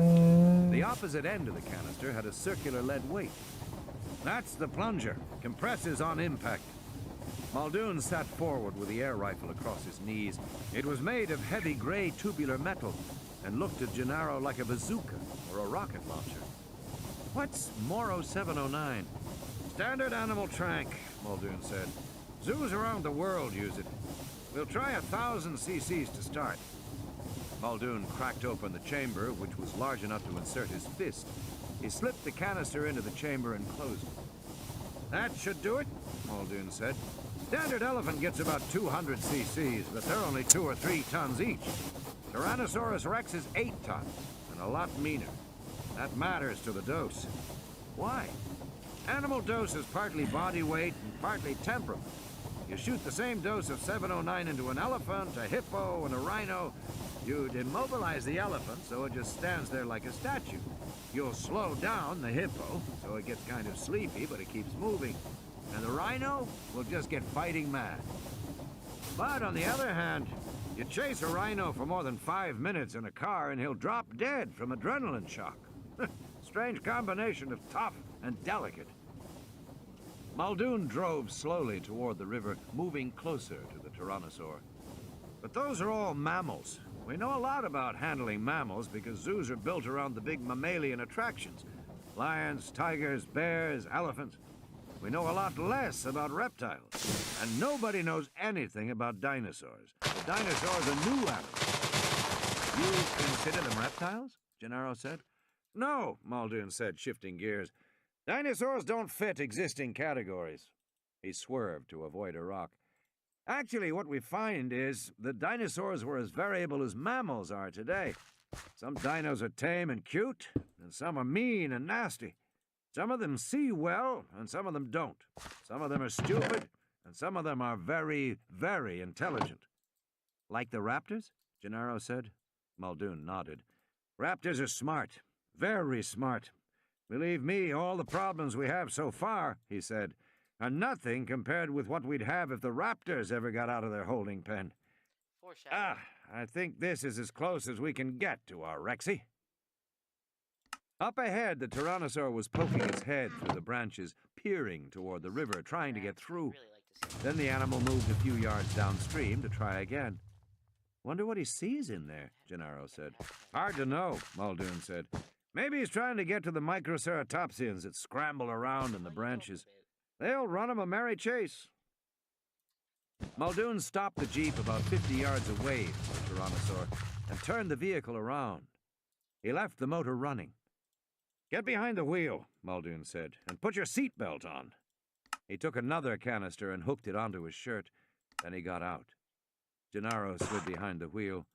You done this very often before? Muldoon belched. Never.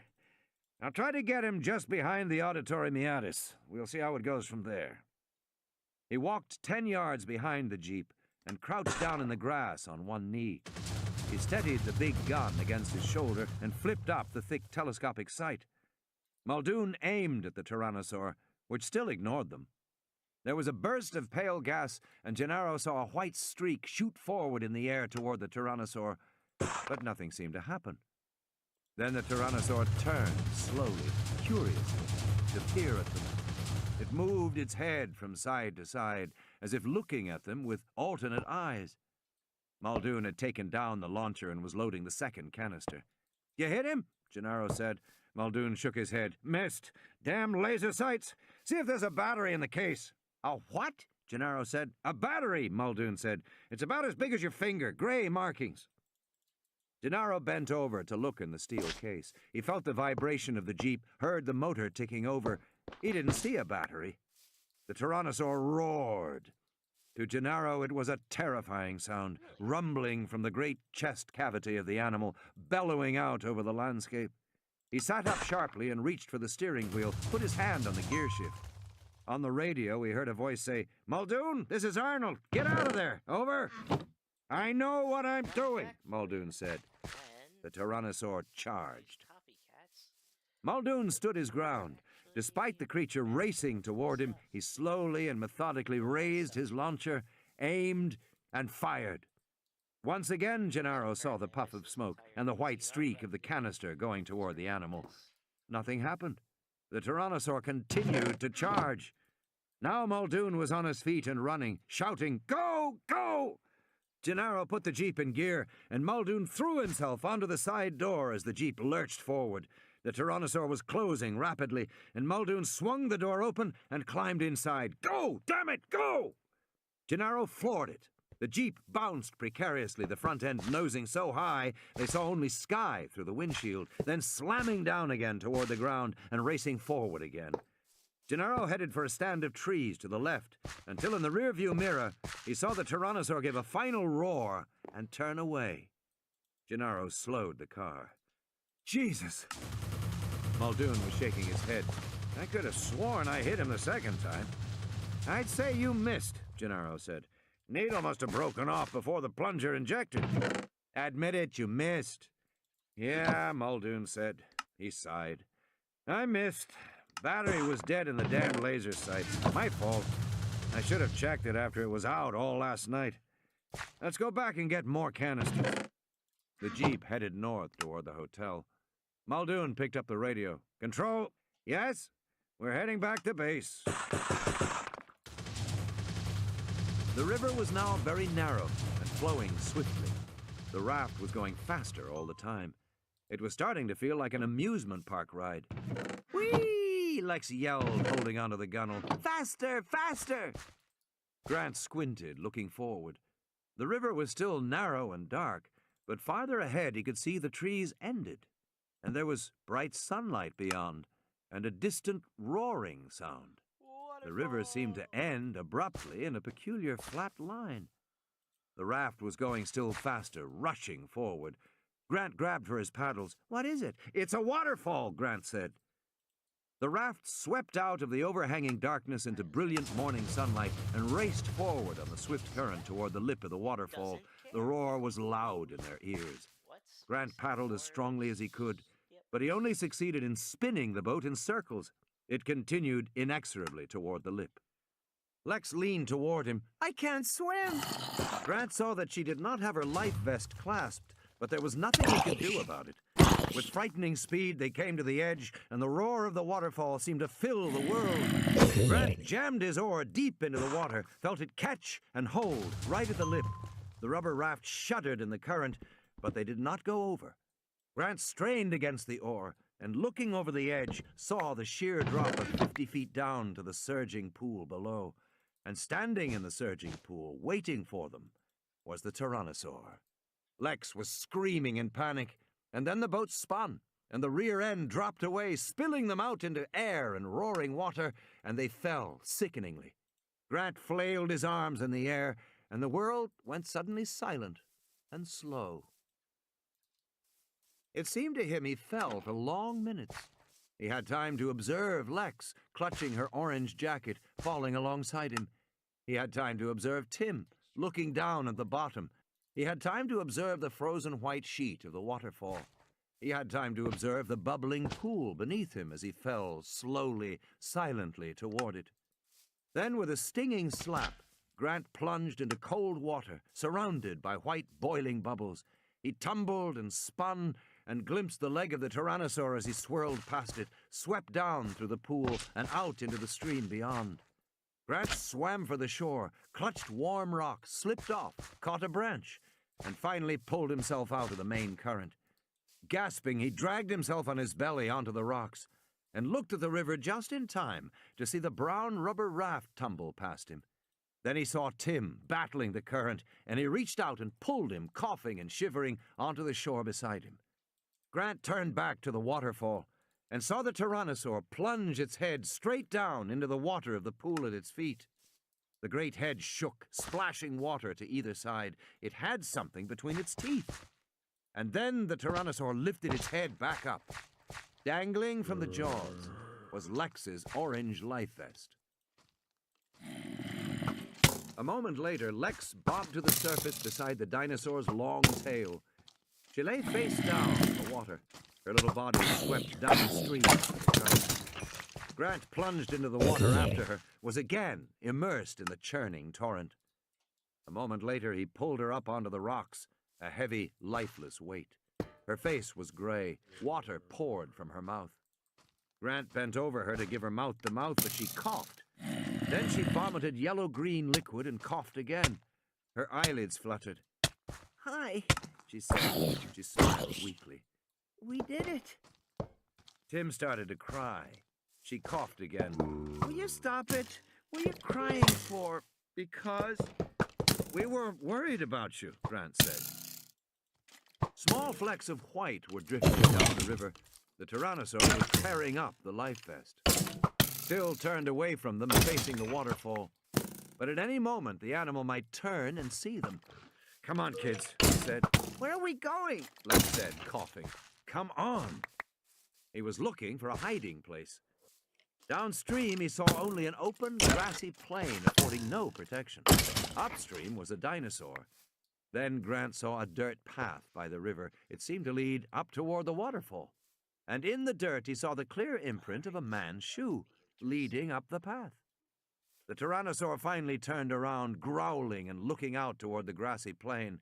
It seemed to have figured out that they had gotten away. It was looking for them downstream. Grant and the kids ducked among the big ferns that lined the riverbanks. Cautiously, he led them upstream. "Where are we going?" Lex said. "We're going back." "I know." They were closer to the waterfall now, the roar much louder. The rocks became slippery, the path muddy. There was a constant hanging mist. It was like moving through a cloud. The path seemed to lead right into the rushing water, but as they came closer, they saw that it actually went behind the waterfall. The Tyrannosaur was still looking downstream, its back turned to Recommend them. roughly a 7 by 6 They hurried along the area. path to the waterfall Also, and had almost moved behind a sheet of falling water when Grant saw the Tyrannosaur turn. Then they were completely behind the waterfall, and Grant was unable to see out through the silver sheet. Grant looked around in surprise. There was a little recess here, hardly larger than a closet, and filled with machinery, humming pumps and big filters and pipes. Everything was wet and cold. "Did he see us?" Lex said. She had to shout over the noise of the falling water. "Where are we? What is this place? Did he see us?" "Just a minute," Grant said. He was looking at the equipment. This was clearly parked machinery, and there must be electricity to run it. So perhaps there was also a telephone for communication. He poked among the filters and pipes. "What are you doing?" Lex shouted. "Looking for a telephone." It was now nearly 10 a.m. They had just a little more than an hour to contact the ship before it reached the mainland. In the back of the recess, he found a metal door marked Maint 04, but it was firmly locked. Next to it was a slot for a security card. Alongside the door, he saw a row of metal boxes. He opened the boxes one after another, but they contained only switches and timers, no telephone, and nothing to open the door. He almost missed the box to the left of the door. On opening it, he found a 9-button keypad covered with spots of green mold, but it looked as if it was a way to open the door, and he had the feeling that on the other side of that door was a phone. Scratched in the metal of the box was the number 1023. He punched it in. With a hiss, the door came open. Gaping darkness beyond, concrete steps leading downward. On the back wall, he saw stenciled Maint Vehicle 04-22 Charger and an arrow pointing down the stairs. Could it really mean there was a car? "Come on, kids." "Forget it," Lex said. "I'm not going in there." "Come on, Lex," Tim said. "Forget it," Lex said. "There's no lights or anything. I'm not going." "Never mind," Grant said. There wasn't time to argue. "Stay here and I'll be right back." End of side 9. all right.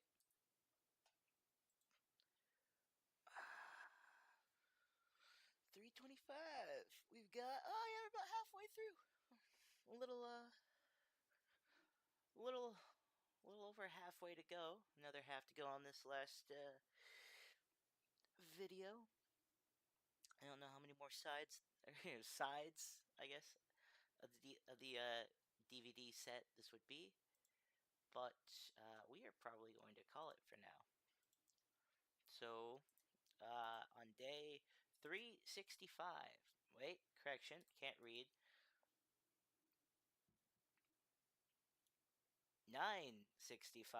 So we've just got 35 days left. I think I'm gonna go ahead and end stream because I'm kind of tired. Even though it's 4 p.m., I think I'm gonna take a nap and then I'm gonna either we'll see. Maybe I'll feel like streaming later tonight. Probably not.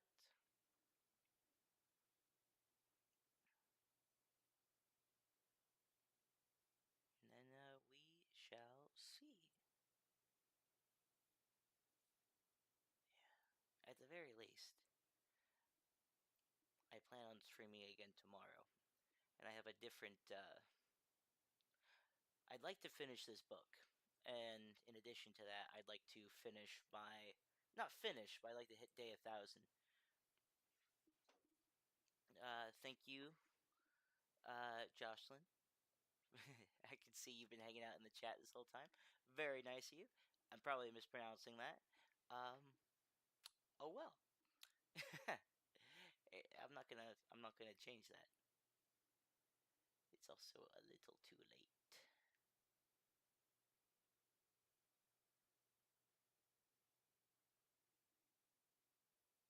I am sorry if I'm getting that wrong. Just throwing that out